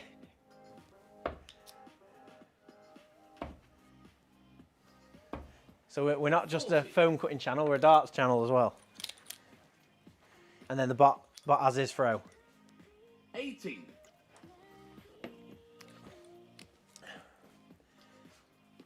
Thanks, Kent. Well, we're always oh, here we go. First triple. Oh, I could have got 85. 85. We try and do whatever we can as well. I think there's some other things too. We've got a page. 45. We've got a page on the website called Sustainability, and it also talks like we use an energy tariff that's only using power from sustainable sources. So that's called the Octopus Energy Tariff, and it just uses like renewable energy sources. So we do that as well. And what type of trees do they plant? Well, I'm not sure actually. It's all sorts of trees. 45. They plant a mix. It's really interesting because if you go on the company that we don't plant the trees. 20,000 trees is a lot. I don't think the neighbours would be too happy either with 20,000 trees going in. But if you go on our website on that initiative page, there's a link to a website called Switch to Zero, and Switch to Zero is who we partner with to plant the trees. And it's because this is the camera, and it's because they have a ledger, a public ledger of where all the trees are planted. So every order that goes in, it's automatically set up with them, integrated with them. So every order that goes through pings them a message about another tree, and then each month we get an invoice basically to say that, you know, there's 1,000 trees, here's your bill. We pay them, and then they basically will get those 1,000 trees planted in an area of deforestation. So they'll work in like Senegal, and then they'll go to like, you know, the Amazon or something, and then they jump around, and they'll go, right, this area needs 300,000 trees, and then when that area is done, or they've hit that quota, they'll go to another area. Essentially, they're always working in areas in need. But you can see it's all like transparent on the web. That was a terrible throw. There's a very transparent system that they have, and you can actively go on there and see the project, see where the trees are being planted. And we send an email, every order that goes out, you should get an email saying that you planted a tree. Once we've cut our shadow foam, can we send the cutouts to you for recycling? Sure, yeah, absolutely. All of these, so right here, all these cutouts, we don't throw any of those in the bin. I save every single one. I don't save it, but I put it all in a bag, and all of our waste, every single bit goes into recycling, and anything that you send back to us will get recycled. It is just standard, it's 100% polyethylene foam, so in reality, any recycler can take it because it's the exact same stuff as plastic bottles. The problem is, what we're finding is most recyclers don't want to take it. So we have had conversations about how we can kind of fix that. Maybe we need to send a bag, because obviously the problem is 111. Oh, he had a good throw, didn't he? The old bot, he's putting in good numbers here. I need to get my eye in because I'm not really focusing on where I'm throwing the dart. 25. I also need to set up an alerts because we've had loads of people following along and subscribing on YouTube whilst I'm watching the video. While we've been streaming, I've not been able to thank anyone. So next Monday, we should have alerts on. So if you like the video or you follow the channel, or even if you place an order, like while we've been on the live, we've had 14 orders placed. I can't see eBay and Amazon. Obviously, we get orders on those as well, but on the website. Rich says, "Tar Jona, only Connect and University Challenge now. Happy days, Rich." Oh, thanks very much. £2. You put in a quid last week, didn't you? I tell you, it's all stacking up. You don't want to start a rhythm where you're going 1, 2, 3, 4 because it'll get expensive. We're planning on doing these streams for a long time. Thank you very much, Rich. I'm talking to the wrong camera again. Thank you very much. Enjoy the show. I've not heard of Only Connect, but I definitely know University Challenge. Oh. 22. Black Friday coupon or sale coming up. Well, we have an active code, which is Simply10. If you use that code, you get 10% off the website. We do have a Black Friday deal, but it's not Black Friday because I don't really like Black Friday. What we've got is we've got a deal for the rest of the year. It starts on the 15th of November and it runs all the way through to the end of the year. And it's just going to be a free t-shirt. And it's quite a cool t-shirt. It says, 21. I haven't got a picture of it to show you, but I'll have it on next Monday. And it says, I can't socialise right now, I'm organising my tools. Quite a cool design, I like it. And we're going to give that away free with every order over 60 quid. So that's coming from the 15th of November all the way to the end of the year. 22. Just because I'm not a big fan of, I mean, let me know in the comments, what does everyone think of Black Friday? Because I'm not personally a big lover of it. I feel like it kind of causes, you know, you feel like you can't buy anything in the month of November because you're waiting for Black Friday the whole time. Or you feel like you're going to buy something and then get stitched up on Black Friday. So 15.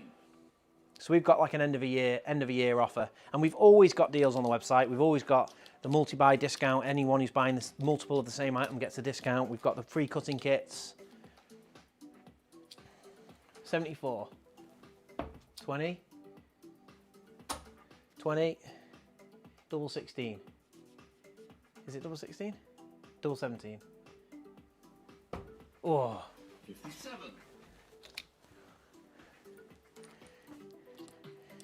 5. If my pet bird chewed on the shadow foam, is it pet safe? Well, it's not gonna. It's like anything that you eat. It's not good for you if it ain't food. So it's not like an edible, is it? It's like if your pet chewed. It'd be the same result if your pet like ate some plastic bottle because it's 100% polyethylene. So it's not toxic, but it ain't good for you. It's probably gonna get lodged inside your bird.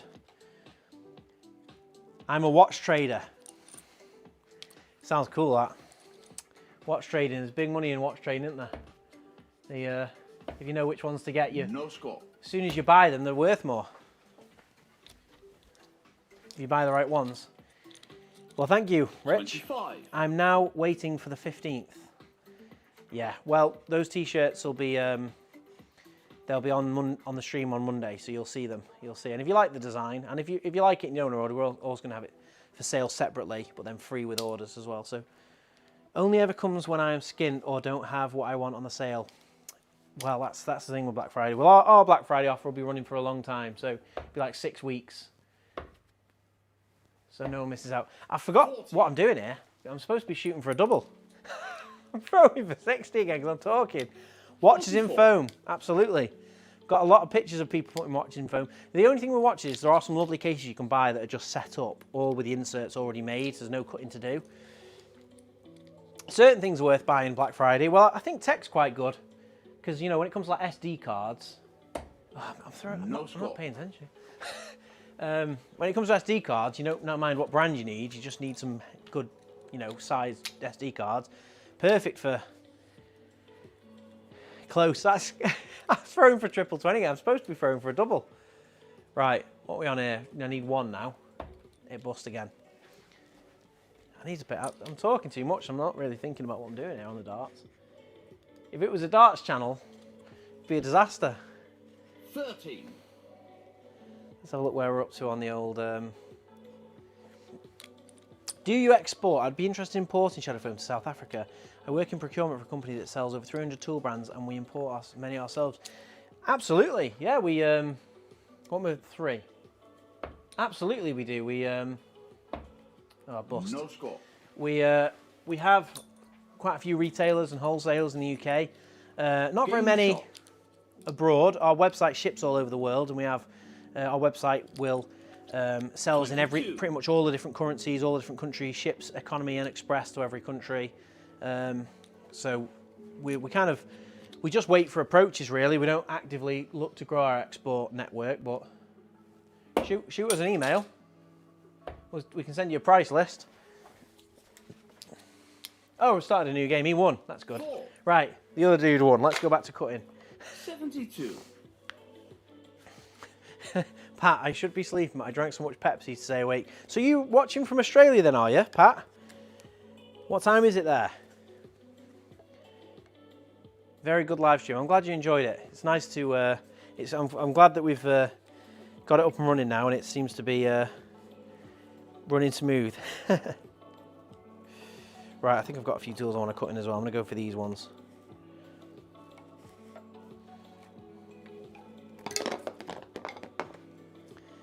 We are the largest Festool dealer in SA. Cool. Must be pretty big then, because you need some... it's not expensive. It's an expensive business importing Festool tools. Well, if you've got an audience that's buying Festool tools, they definitely would buy shadow foam inserts, because we sell a lot of sustainer inserts. It's one of the really popular lines, because obviously if you're spending the money on a sustainer system and you're spending the money on Festool gear, you know, you want to look after it, and rather than just having it in what is essentially an empty bucket rattling around, we could supply sustainer inserts in all the different colours, and or just like a Festool lime green and a black. And that's kind of, that would be a popular line. 4 in the morning, Pat. That must be strong Pepsi you're drinking. It's definitely not the sugar-free stuff. What time is it? 8 o'clock. Oh, we're doing nearly finished on this one. Do you sell inserts for Hilti cases? I've got a couple of Hilti cases, and most of the ones I've got are moulded inserts. So if it's got a moulded insert, we don't sell a foam insert for it, because obviously the way you cut the moulded insert out is always different. So we don't actually, but if there's any Hilti inserts, any Hilti cases that are empty that are maybe modular, we can certainly look at adding them. Any more trips for quirky tools? Yes. Next week's video is a video where I was in France at a place called Bricomarche, and Bricomarche is, I actually ended up going to 3 Bricomarches. One of them was a Brico depot. I think it was a Brico something. There was a Brico something. Anyway, that was pretty cool. I found some interesting stuff in France. And that's next week's video. This week's video is another trip abroad. Actually, this week's video is when I was in Spain, and I was in a place called Selmat, and they basically were quite a big dealer in Festool and Milwaukee in Spain, and they had some really quirky Milwaukee bits there.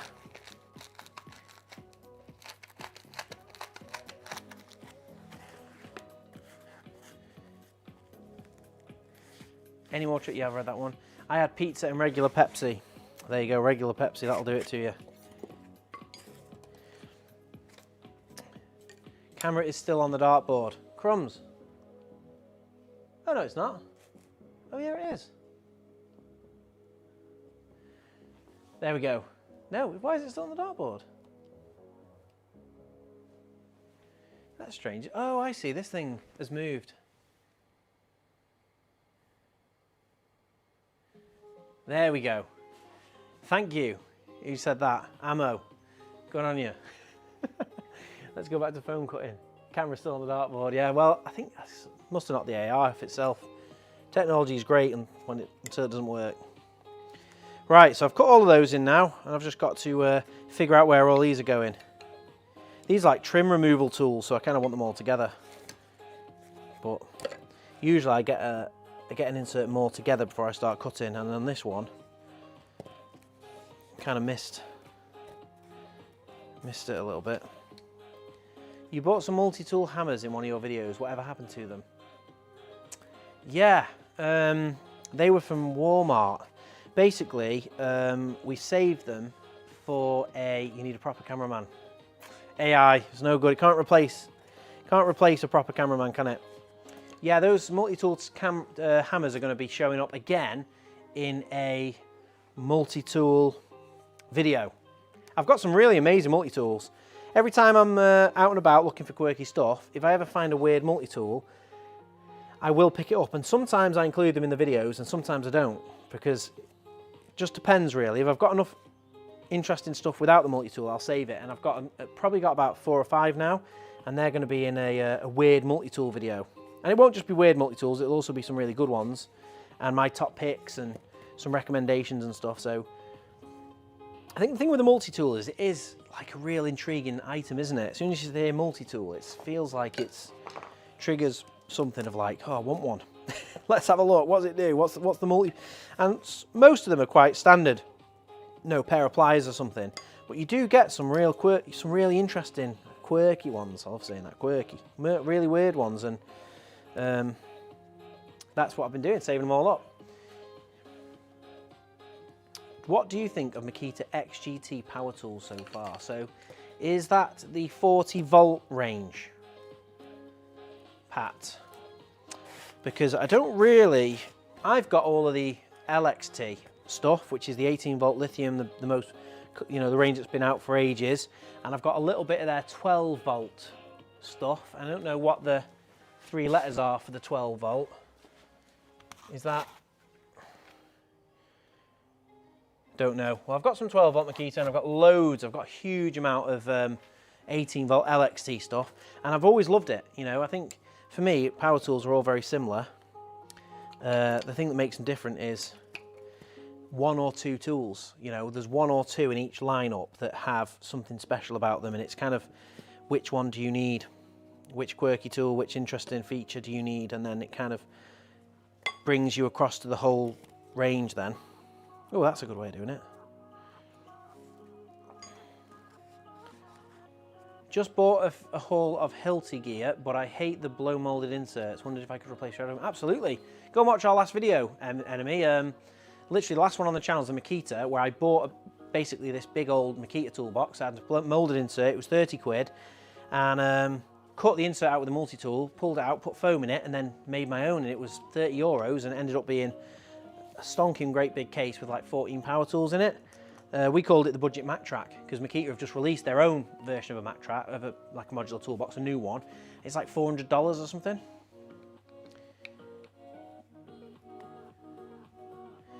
You recently went to a tool shop and won a toolbar. No, a tool bag. Yeah, I won a tool bag. It's here. I won this tool bag with a bunch of tools in it. And it's the first prize I've ever won. We do a lot of prizes. I think we've done 15 giveaways now. But I've never won anything until I won that. So it's pretty cool. I was pretty excited about that. Do you get tools much use, or do you use them for promoting shadow foam? It's a mixed bag. I'm an electrician by trade, so like I've spent a lot of time fixing and repairing and doing jobs and using tools. That's how I got into this. This is how shadow foam got started. But obviously now I do a lot more cutting foam and stuff, but I still do my own electrics. I was doing a job today where I was using drills and putting up a French cleat panel, some French cleat paneling, and for that I was using a table saw and using some drills. And so I use tools, just not quite as much really. And obviously I've got so many, I can't use them all. So, do you drill with the impact driver?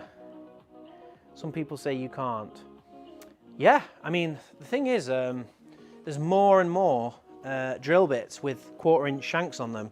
It feels like everything's got a 1/4 inch shank on it now. This Armeg brand, which I was talking about in the UK, they've got literally full set of drills up to some quite chunky sizes, all with a 1/4 inch bit for an impact driver. So I think the thing is though, a combi tool is far more versatile. You can do a lot more with it, and you've got more like options with torque, and it's a more versatile tool really, the combi drill. So I'm struggling to get all these tools in now. So we're not having those.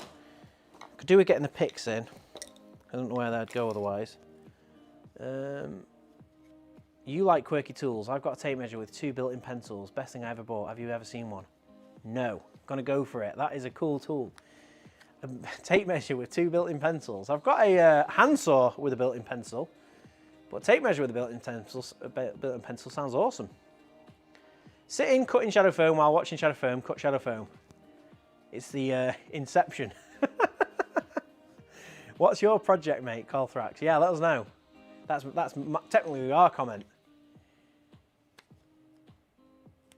Yeah, I don't think my tools get as much use as they could do, but the thing is, tools last forever, so I don't think they'll ever, the thing with tools is you buy them, you organise them, you look after them, and there'll be another stage in my life where I'll be glad of having all these tools, because I'll go back to working and building stuff.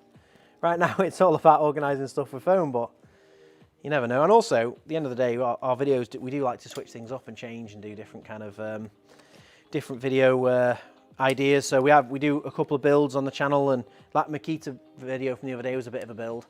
Thoughts on automatic wire strippers? Do you have a favourite? My favourite is always the I've called them the wrong name. The Knipex multifunction cutters, and they're in my tool bag. So I was doing a job the other day, and I had to take some tools away, and here you go. These are my favourite wire stripper. The Knipex multifunction pliers and cutters and cable shears. Love this thing, and I don't use automatic. Did it go off wild, did it? Oh, we're on the front camera. Yeah, these are my favourite ones. Automatic ones, I think they have other place. If you're doing, like when I used to do some panel building, when you're doing loads of like making off cables, then you know you obviously want an automatic wire stripper, and then they've got the place. But typically on any sort of house wiring, I prefer to just have that Knipex tool really. Right, I think I found a layout that might work. Talking so much, I'm kind of like losing the plot on where anything's going. Are you going to sell off the toolbox collection you've built up? Well, we don't just make videos on them. Basically, we make the inserts for all the toolboxes, and then we have to keep them to ensure that they that our inserts fit. And if we get anyone who queries, my insert doesn't fit, we can double check. And also, sometimes they change the molds, like these companies will change the toolbox mold slightly and the insert won't fit. So we almost have to keep them as part of our due diligence. So I doubt that we ever would. We'll post in Foam Nation when I'm done. Happy days, Colthrax. Yeah, so if you didn't know what Foam Nation is, we have a Facebook group called Foam Nation, and it's basically if you want to kind of get advice on a foam project, or you want to share a foam project, or you know, talk to anyone about organising, getting ideas, head over to Foam Nation on Facebook, and it's a great little community. We're trying to kind of keep that active as well and do more on there. So we're hoping to put this live stream in there and also do some more content around the group there as well. So you've kind of got to be in it to see those updates as and when they come. But that should be literally this week, next week. We're going to start doing a bit more. We were only just talking about that today, to be fair. So thanks for mentioning it, Colthrax. Colthrax, yeah, I'm saying that right. How many's all stock so far? Any favourite ones? 46 is the current number. Favourite ones?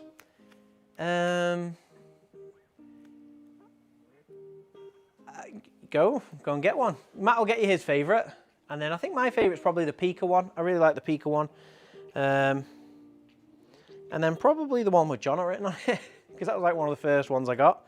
That was the first ones that kind of made me think, you know, well, obviously the first couple I bought, I didn't realise people collect them, but then as I started buying them, I realised that there's people in Germany who've got like 4,000 or 5,000 of the things. Thank you. We'll pick one of those up. Yeah, this honestly. I love it. The model number is 1376200. This is their newest model. Their previous model was slightly different. This one's a bit more versatile because it's got more wire stripping sizes. Same money for the new model. You'll see the old model looks very similar, but it doesn't do as many wires, and it's also not got this step in the cable cut-in bit. And the reason why they've added that is it can cut thicker cables, because it then cuts it in 2 passes, like 2 steps. You can cut through a chunkier thing with the same pressure. So really, really good. It's like, I love this thing. It's literally my favourite tool out of all my tools is that. I just checked the tape measure was made in the UK by Fisco. Don't think they make them anymore. Can you write that down on the board? Fisco tape measure, because I'll try and find a second-hand one. Because that could be a video. Cool tools that are no longer made. Are you kitting out Colin Fursey's underground garage when he's finished it?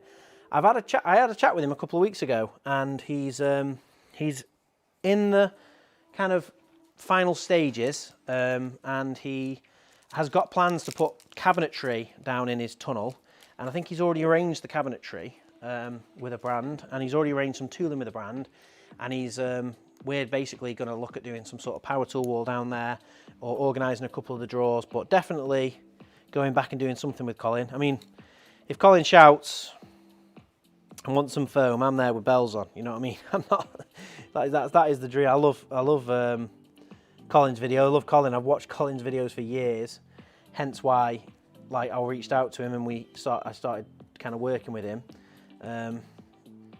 And you know, if he wants to do any more foam projects, I'm there. But again, we kind of just like, we're just there when he needs us, really. That's how we've kind of done it all the way along. So even the workshop project, he had my details, we'd had a chat, and I just said, whenever you need some foam, let me know. And that was that. Circle one. I'm not sure what does that refer to another comment, circle one. Let me know, what does that mean, Vanna? Gonna go for it. I just checked the tape measure with me. Yeah, I got that one. Pat Bird, what would you like for Christmas? Ooh. Well, tools is always an easy one for me. Tools or Lego.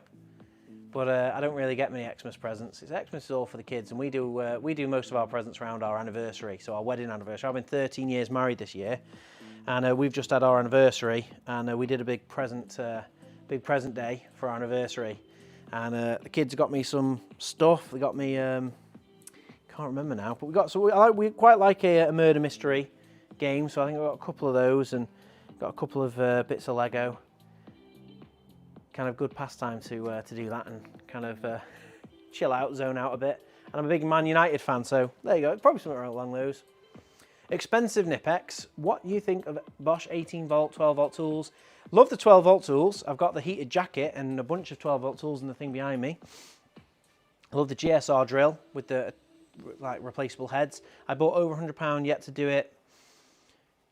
But we're gonna have to sort the shed out. Absolutely sort the shed out. Get the shadow foam sorted, Richard. There's all stock the circle one. Which one's the circle one? Ah, yeah, the Hulter Force. Yeah, do you want to get the Hulter Force? Yeah, so you asked me about my favourite Zoll stocks. Well, the Pika is a really nice one. It's got a really nice print design on it, and it's got this Masters of marking on the back. That's one of the first ones I got with Jona's written on it. That was from Germany. And then that's got to be my favourite. Thanks for bringing that over, Matt. That is the Shadow Foam Zoll stock, which is felt like an exciting step to get that in the range. Congratulations, 13 years. Thank you very much. Congratulations to the missus for putting up with me for 13 years of lots of crazy ideas and lots of projects going on. But yeah. The Circles also, that's the Hulter Force one. Big United fan here. Shame how we are planning at them in. I really liked the game against Leicester.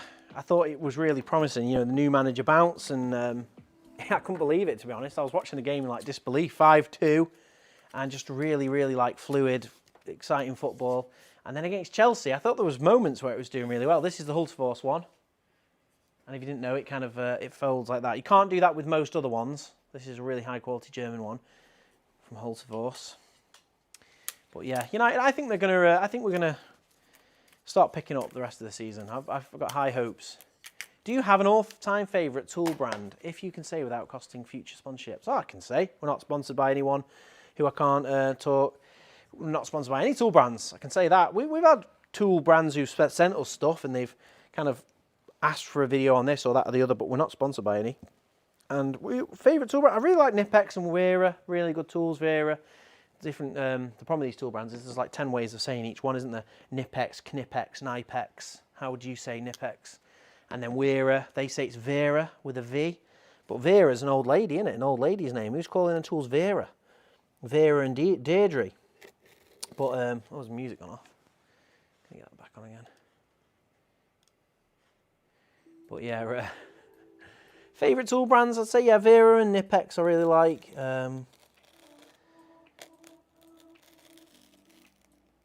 Quite quite like Facom. I've got some really nice Facom bits. Snap-on's a fortune, so I'm not bothered about them.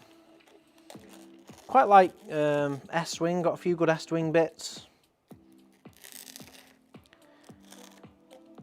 But like I say, I like quirky stuff really. I'm not loyal to any particular brand. I feel like good tool set's got a lot of diversity in it. Sorry, I'm never calling them Vera. No, well, we asked that question at the show to a guy and said like, how is it pronounced? Is it Wera? Is it Wera? And then he was like, oh, technically it's Vera. Vera Tools or Vera Tools. I'm like, what, you're joking? They've all got a name like that. Like Rothenberger is Rotenberger, or there's quite a lot. Even Weir is you know, W-I-H-A, Weir. That's Via or something like that. German pronunciations, isn't it? So German brands. A space cowboy named Jane called his favourite tool Vera. Was a gun, by the way. I don't know that reference, Space Cowboy. The only Space Cowboy I know is Jamiroquai. Can you play drum and bass? Oh, right, on the music. Hey, John, a One Punch Man. Hello, Matchy. How are you doing, mate? Nice to see you on here. Love seeing familiar names, and that's me brother-in-law. Happy days. Matchy is a DeWalt man, and we've done a multi-tool of his on the channel a long time ago now, like, but just finished off some foam cutting match. How do you say Ryobi? Well, I think there's only one way really. I think Ryobi is Ryobi, but even that could be in dispute. Maybe I'd be corrected. Drum and bass. I'm not sure on drum and bass. What would be your drum and bass pick, Pat Bird? Is it Pendulum? I think they're the only drum and bass band I can think of. Firefly. A space cowboy named James called his favourite tool Vera, and it's Firefly. Don't know the reference. Cowboy Bebop. I think Colin in one of his videos said it's pronounced Knupex. That was probably the video with us. Because I did the foam cutting with Colin, and we had that chat about it, and it's Knupex, yeah. Can you play drum and bass? Yeah, no, I can't. I like just background music, elevator music.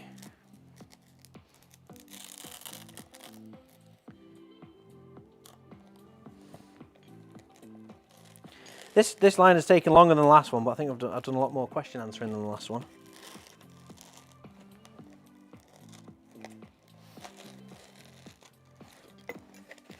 I definitely think over the years, I've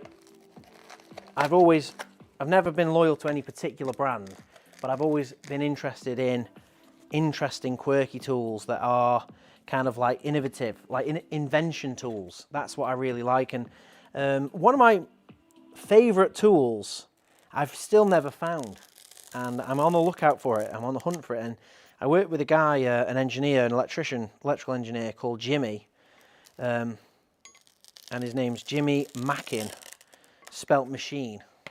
And he was a machine, Jimmy Mackin. He was always like walking high speed everywhere. He was always going like the clappers, and that was his technique for looking busy. He never was busy, but he was always walking really fast everywhere, so everyone left him alone. That's a hot tip for anyone. If you walk fast anywhere, people think, well, he's busy. But he just walked fast everywhere. And he had these electrical screwdrivers. I've never seen them ever since. And they were basically a really long screwdriver with a split shaft. And then you'd twist the screwdriver. And what it would do is you'd put the head of the screwdriver in a screw, and you'd pull on the handle, and it'd stretch the tip of the screw a little bit, and it would hold the screw firmly in the on the tip of the screwdriver. And that was so you didn't have to magnetize it, so you could use it for any screw, and stuff like that. I loved it. I remember when he showed it me, I was like, that's amazing, I want one. But you can't buy it, and it's something a bit quirky, and you'd have to kind of like you'd have to pick it up as and when you find it, and it's kind of so that's why I'm always on the lookout. And if I see one of those, I will buy it, and then I'll try and see if I can get someone to make it, because it was so cool. But you never know. The thing is, it might be readily available on the shelf in one shop. I could walk into a shop in Netherlands and it could be sat there on the shelf. So that's why I just keep hunting around. I think I've got to change that scalpel blade. I'm not a huge fan of the total loyalist approach. That's the thing. I think a lot of people are loyal to Snap-on because the van just keeps coming around, and obviously they get an account and they're bought into the range and they get everything on tick and they're just paying monthly. So a tool bag is full of brands. That's how mine is. I like to just switch it up. And the other thing is I'm from an industry where I used to get my tools at the RS catalogue, and the RS catalogue has got a huge amount of. Why are you on the darts? Oh, we're not on the darts, are we? Oh, I'm well far behind. Crazy. Yeah, and the darts is not the darts. And the RS catalogue is super random. It's not got any main brands in there, so you end up with a mixed collection of stuff. I'm not a huge fan of. Yeah, Klein makes that kind of screwdriver. Yeah, I've got one, but it's not the same actually. I've got the Klein one, but it doesn't do the split. It's got like a plastic tip on it, hasn't it, that grabs the screw on the end, but it doesn't split, I don't think. Maybe it does. The one I've got doesn't split. I did buy that one though, hoping it was similar, but right, we're getting somewhere now. I'm nearly finished. Been a bit of a tricky one, this. Trying to get this looking nice. I feel like I've been talking so much. Not one of the best layouts. You must be thirsty from all that talking. You know what? You're not wrong.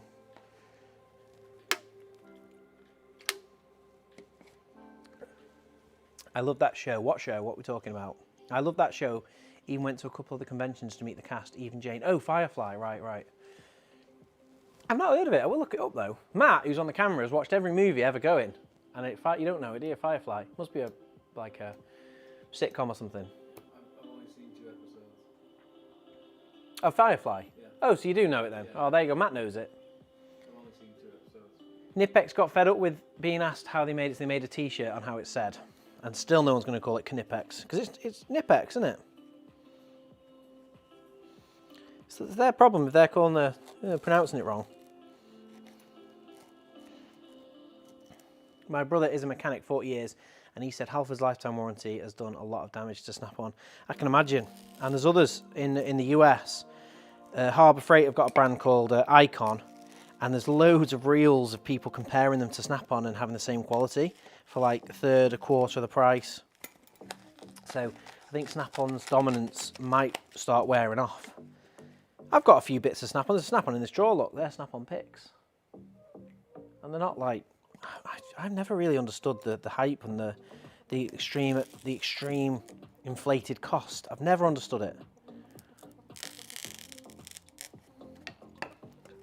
I get they're good. I don't think they're bad, but I just don't understand why they're like 4 or 5 times the price.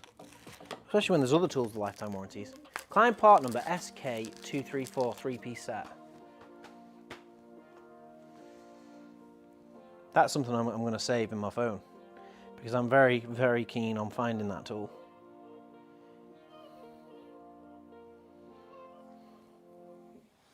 Yeah, oh no, yeah, I can see it. Ah, yes. There you go. Shout out 3-phase. I'm really buzzing with that. It's not the Philips version, but it's the flathead. So that's, if you search that model number that 3-phase has just shared, which is Klein SK234, you'll see a screwdriver that's got a split head, 2 pieces of metal. And as you pull the handle on the head, it kind of like splits the screw and it'll hold a flathead screw. But they did have, there is a Philips version of that. Maybe they have, I'll have a look later, but thanks for that, 3-phase. Matt says, Snap-on people are just the same as Apple lovers. Overpay just for the name, little swine. No, definitely not, definitely not. So Matt is a big Android user. Any Android users in the chat? I'm all about Apple. I quite like the Apple product lineup. I think they're very reliable, and since getting an Apple MacBook computer, it's lasted me for so long, and it's insanely reliable. It just keeps going and it doesn't slow down. But if you buy a Windows computer and it just like, you get a year out of it and then you're wondering, it's almost unusable. And then so same with the iPhone. I just got so easy to the interface and how easy it is to use. I love the Apple ecosystem. And I would never want to learn another ecosystem. I'm like fully bought into it. Definitely not the same as Snap-on.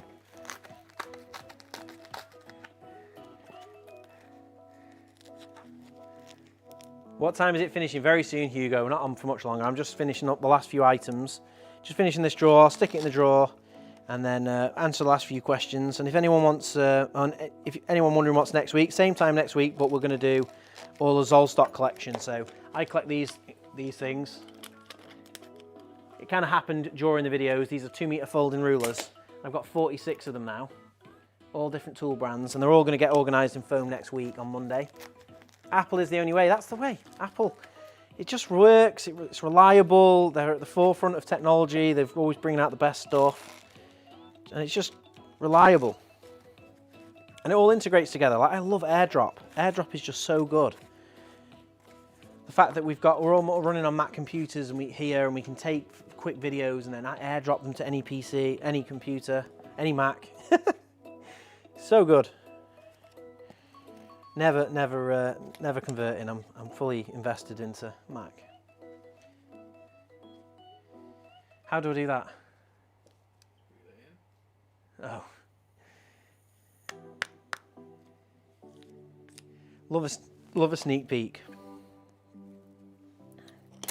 Right, I've just got to do these last couple of items. I'm just trying to figure out how this is always the difficult bit, trying to figure out the last bit of the layout. And I've got to do finger pulls. Preview is good. Well, I have loads of Snap-on and I use iPhone, so what does that make me? A man of quality, a man of distinction, Mark Petch. I like Snap-on stuff. Everything of Snap-on I've ever bought has been a good quality thing. I just don't understand the price markup. That's the only thing with Snap-on. But the convenience of it and the idea that you can kind of build up your set and then you can pay on tick, I can understand why mechanics kind of get into Snap-on, because the wagon's turning up. It's like having an ice cream van. Ice cream van turns up on a super hot day, you pay over the odds for an ice cream, don't you? Because it's just timing and availability. Snap-on is the ice cream van of the industry.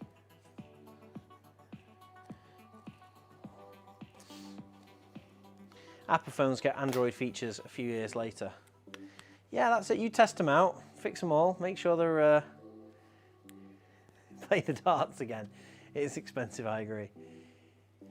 Right, I'm struggling with these last few items to get them in a place that I like them, because they don't really go nicely in that slot. I feel like they're just, sometimes I can't quite settle on a layout. Maybe these have to go in another drawer. Or I have to pull something in from the other drawer, get something else in there taking up the space. What else have I got?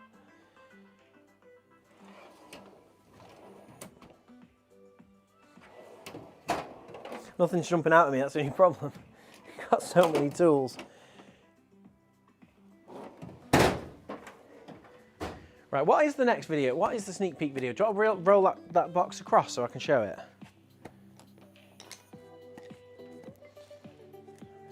Snap-on is overrated. Well,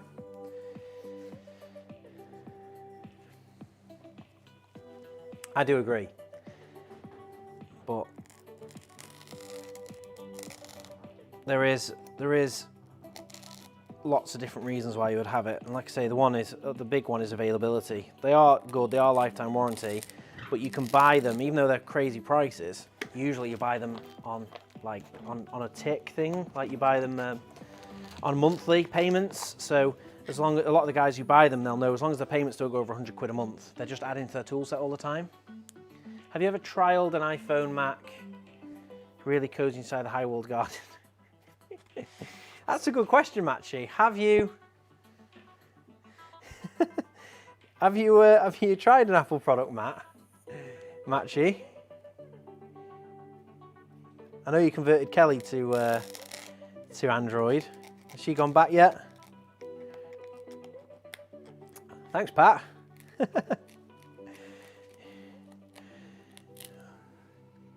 What are we on? We've still got quite a few people watching. It always surprises me. Like, obviously, I'm just cutting foam and the idea that it's we can get a good little community going watching some foam cutting is pretty exciting. Half an hour to 5 AM. We're nearly there, Pat. Don't worry, nearly done. Won't keep you up any longer.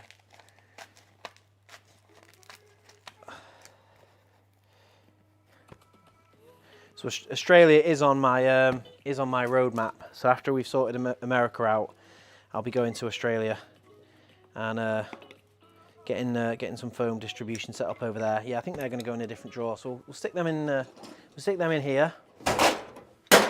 Stick these things in there. There's a couple of gaps in that drawer, but I'll find something to slot in there. I'm got to do the finger pulls now.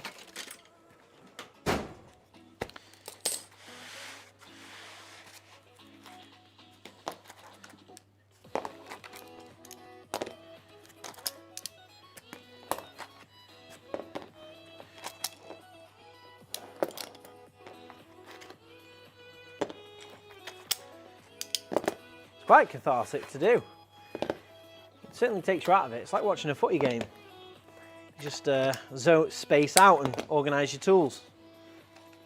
And it's one of those things it's actually quite a good use of your time, because it's making you more organised, making the next day easier because you know where everything is.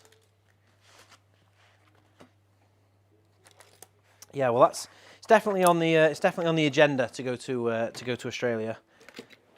It's an easier country to go to because obviously I've got family there, and I've also been to Australia before and really love it, and everyone speaks English obviously, and you've got the Queen's Head on the money and you drive on the right side of the road. So it's quite an easy country to accommodate, really. Even though it's a 21-hour flight, you feel like it's home from home, Australia. It feels very familiar. You've got all the same brand shops and stuff.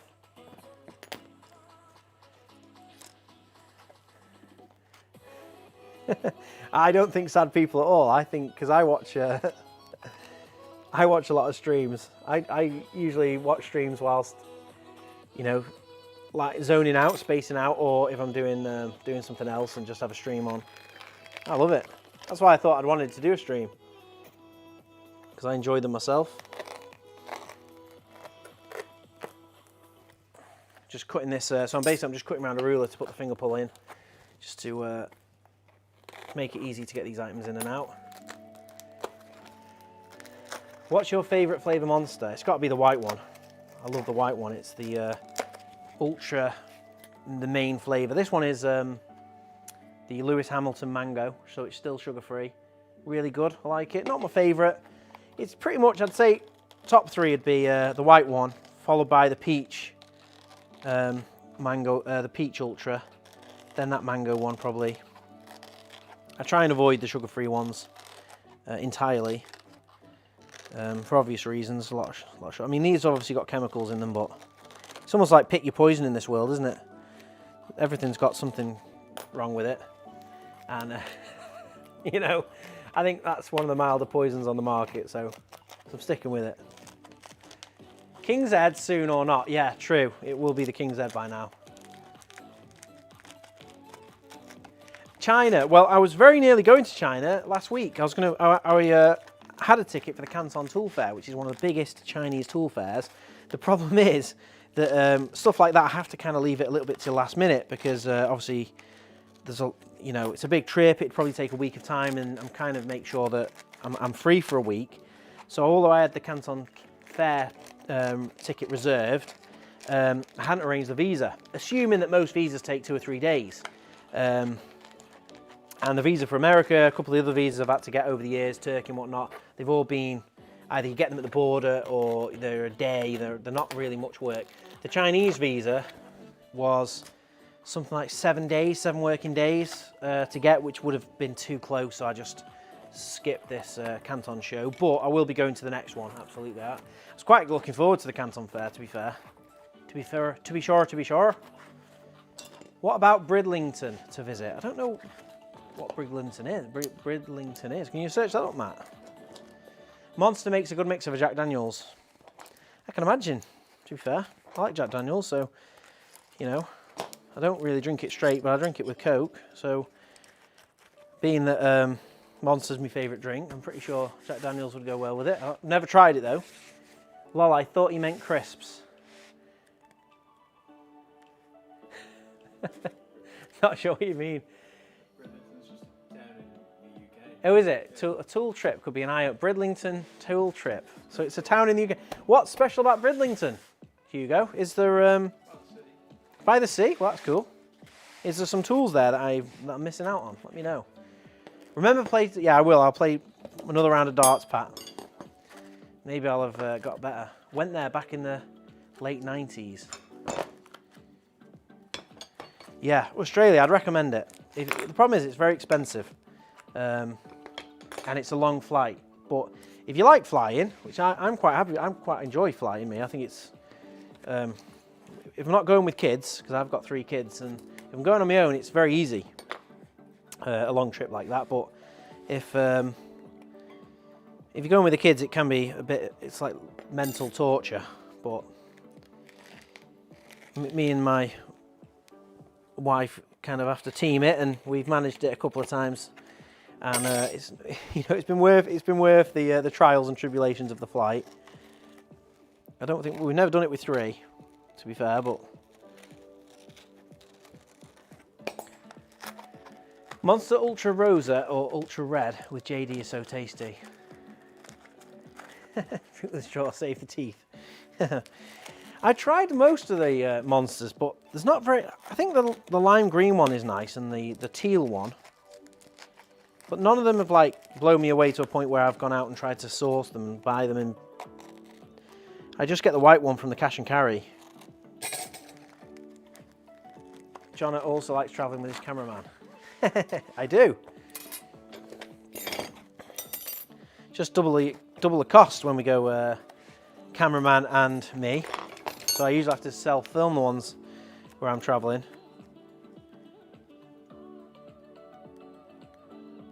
Have I missed some comments here? Monster Munch crisps, good shout. Pickled onion, flaming hot, they're all good. Even the roast beef ones I like. Good tools, just want you to meet you as well. Good seaside. There you go. Well, if we go to Bridlington, we'll put a post on Instagram. So make sure you're following on Instagram, Hugo. Just shadow_foam. If we ever go to Bridlington, we'll be sure to put it on Insta, and then you'll be in the mixer to swing across. Only travels with Apple fans. You're an Apple fan, aren't you, Matt? The doctor is Dr. Pepper. Well, Dr. Pepper's just in its own league, isn't it? Right, I've got finger pulls on that. I've got the last couple to do. I'm from. Oh yeah, you're replying to the Black Country.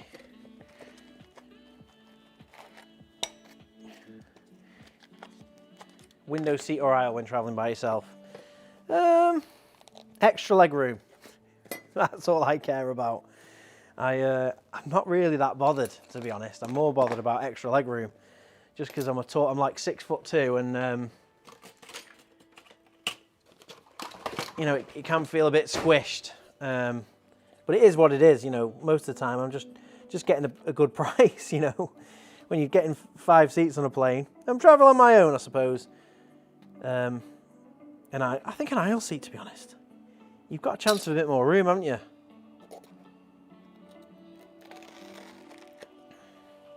What do you like? Hello. Jess. Kelly left him on the dark side. That's it. So Kelly came back to the light. I thought she did. So Kelly came back to Apple. Left Matchy on the only one left on Android. No one can airdrop you anything, Matchy. You're on an airdrop island all on your own. No airdrop. 6'6", yeah. If you're tall on a flight, it can be like extra uncomfortable. You kind of like, and even on the aisle, it's like a blessing and a curse. You feel like you've got a bit more room because you're on the aisle, but guaranteed you're getting trolleys clonked in the back of your elbows and trolleys clonked in your feet, and you're just always feeling a bit like, oh, I'm hanging out into the aisle here. So maybe at least with the window seat, you can kind of like push yourself up against the window. What is the Instagram name again? And make sure it's not on a school day.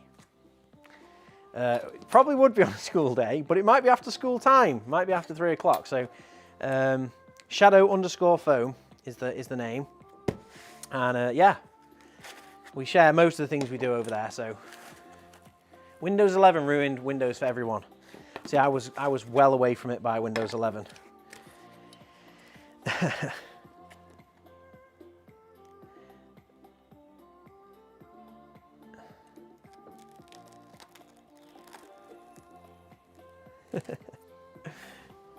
We're getting there now. I'm on the final furlong of the foam cutting. You'll be pleased to know, Jess.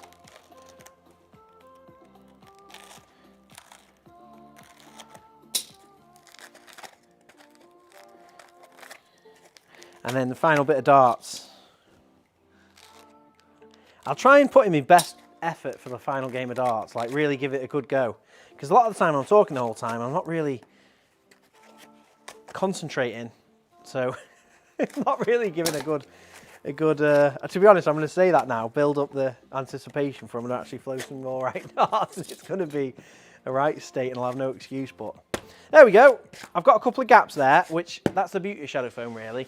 The fact that if you're not sure what's going there, I'd prefer to leave it empty and add something relevant in the future than squeeze in something that I'm not quite happy with and it's not really this category of stuff. So this is mole grips and trim tools, and then a couple of like pistol grip pliers, which wouldn't fit in the pliers drawer, and then this drawer goes next to the pliers drawer, you see. So this all feels nicely grouped, and then we've got a couple of inspection tools.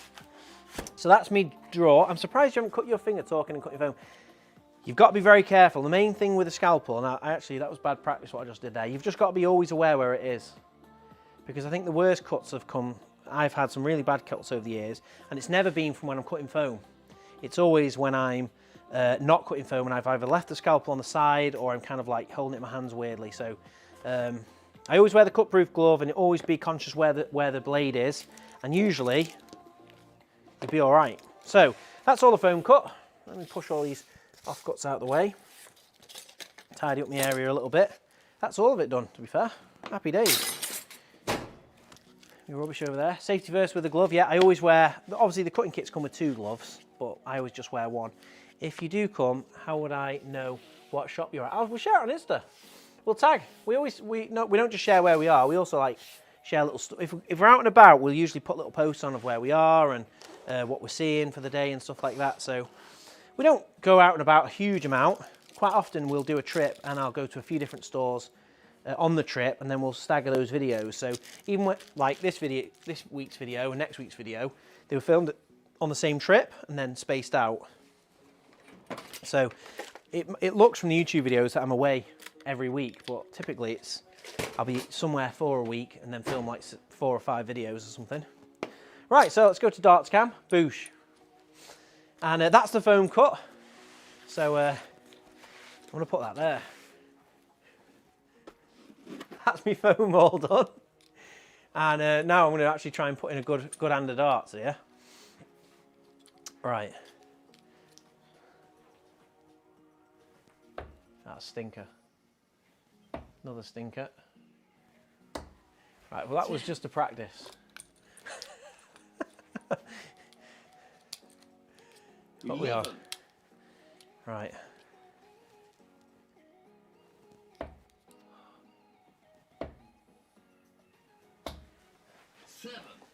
It's in the right ballpark, but 77.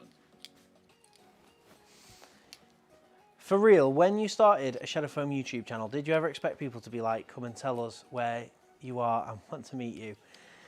Not even one bit. It's still quite surprising because the channel's come a long way in the last year, and the Shadow Foam YouTube channel's been it's been up and running for 7 years. So we've made over 1,000 videos. I mean, that's mental. 25. Like if you look at the Shadow Foam channel, there's 1,000 videos on there. And if you go right back to the start, if you go oldest to newest, all of the old videos, I wasn't in any of them. It was just me cutting some foam and making some projects, and they were all for the website. So I used to view YouTube as Vimeo, you know, where you host a video.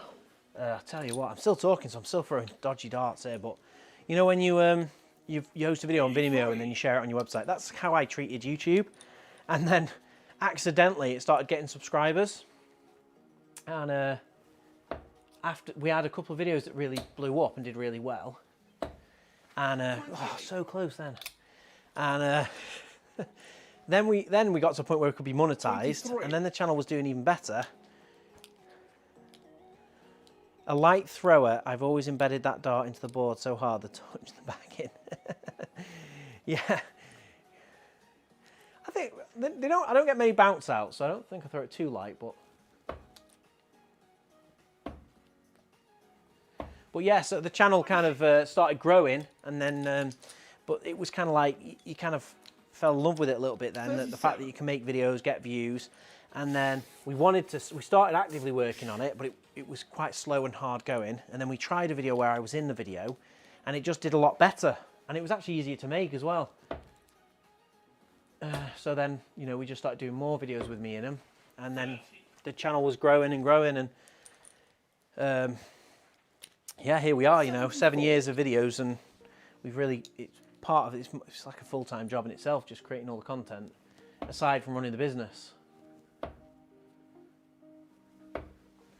Oh, I tell you what, this is the worst standard darts I've played, this. Maybe you need to wear the glove whilst you're playing darts as well as cutting foam. I think it's the glove that's throwing me off. See you next week, Jona and Matt. Pat, thanks very much for watching. Have a good night. You've only got a couple of hours of sleep now, Pat. You'll have to have a lie in. And have a good day tomorrow in the land down under. Hey. I tell you what, at least they're at the top of the board. 15. Come on, here we go. Nope. Nope. See, it's close though.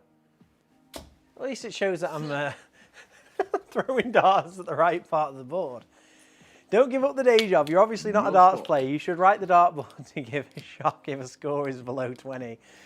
Well, I think it's worse when the darts are nowhere near where you're throwing them. Oh, see, like I can. The thing I'd say, I'm not a dart player, but I do enjoy darts. I enjoy it. I think it's, you were talking before about foam cutting being cathartic. I think darts can be quite cathartic. And even watching it, I quite like, what were you saying, Richard? I'll stop there now. Boosh. Come on, imagine it at 180 here.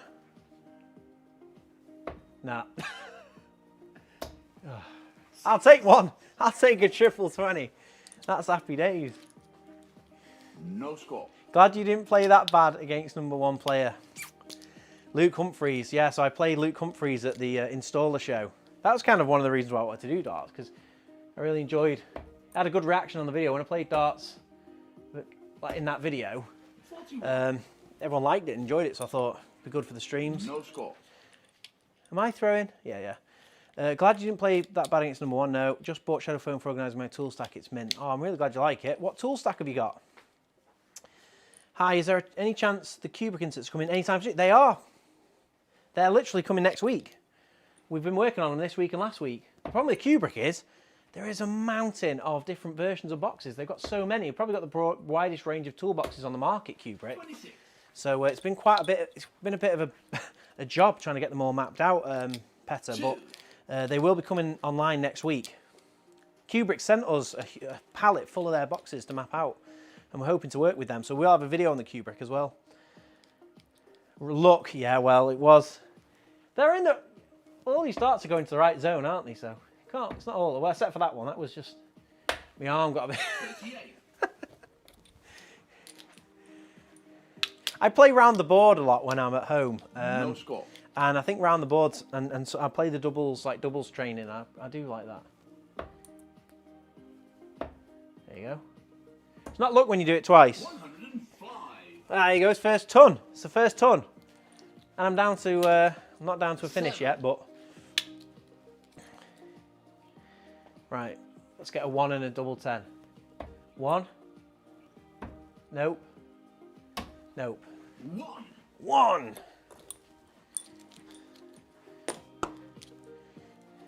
4. 4. This software, this AI on this dartboard amazes me. I think it's incredible, really, that you can throw darts at a board. It's just a standard dartboard, but there's like this little shroud around it with cameras, and it works it all out for you. It does all the maths, and the whole thing's up and running. Nope, that was annoying. Nope. Bust. No score. No score. No score. No score.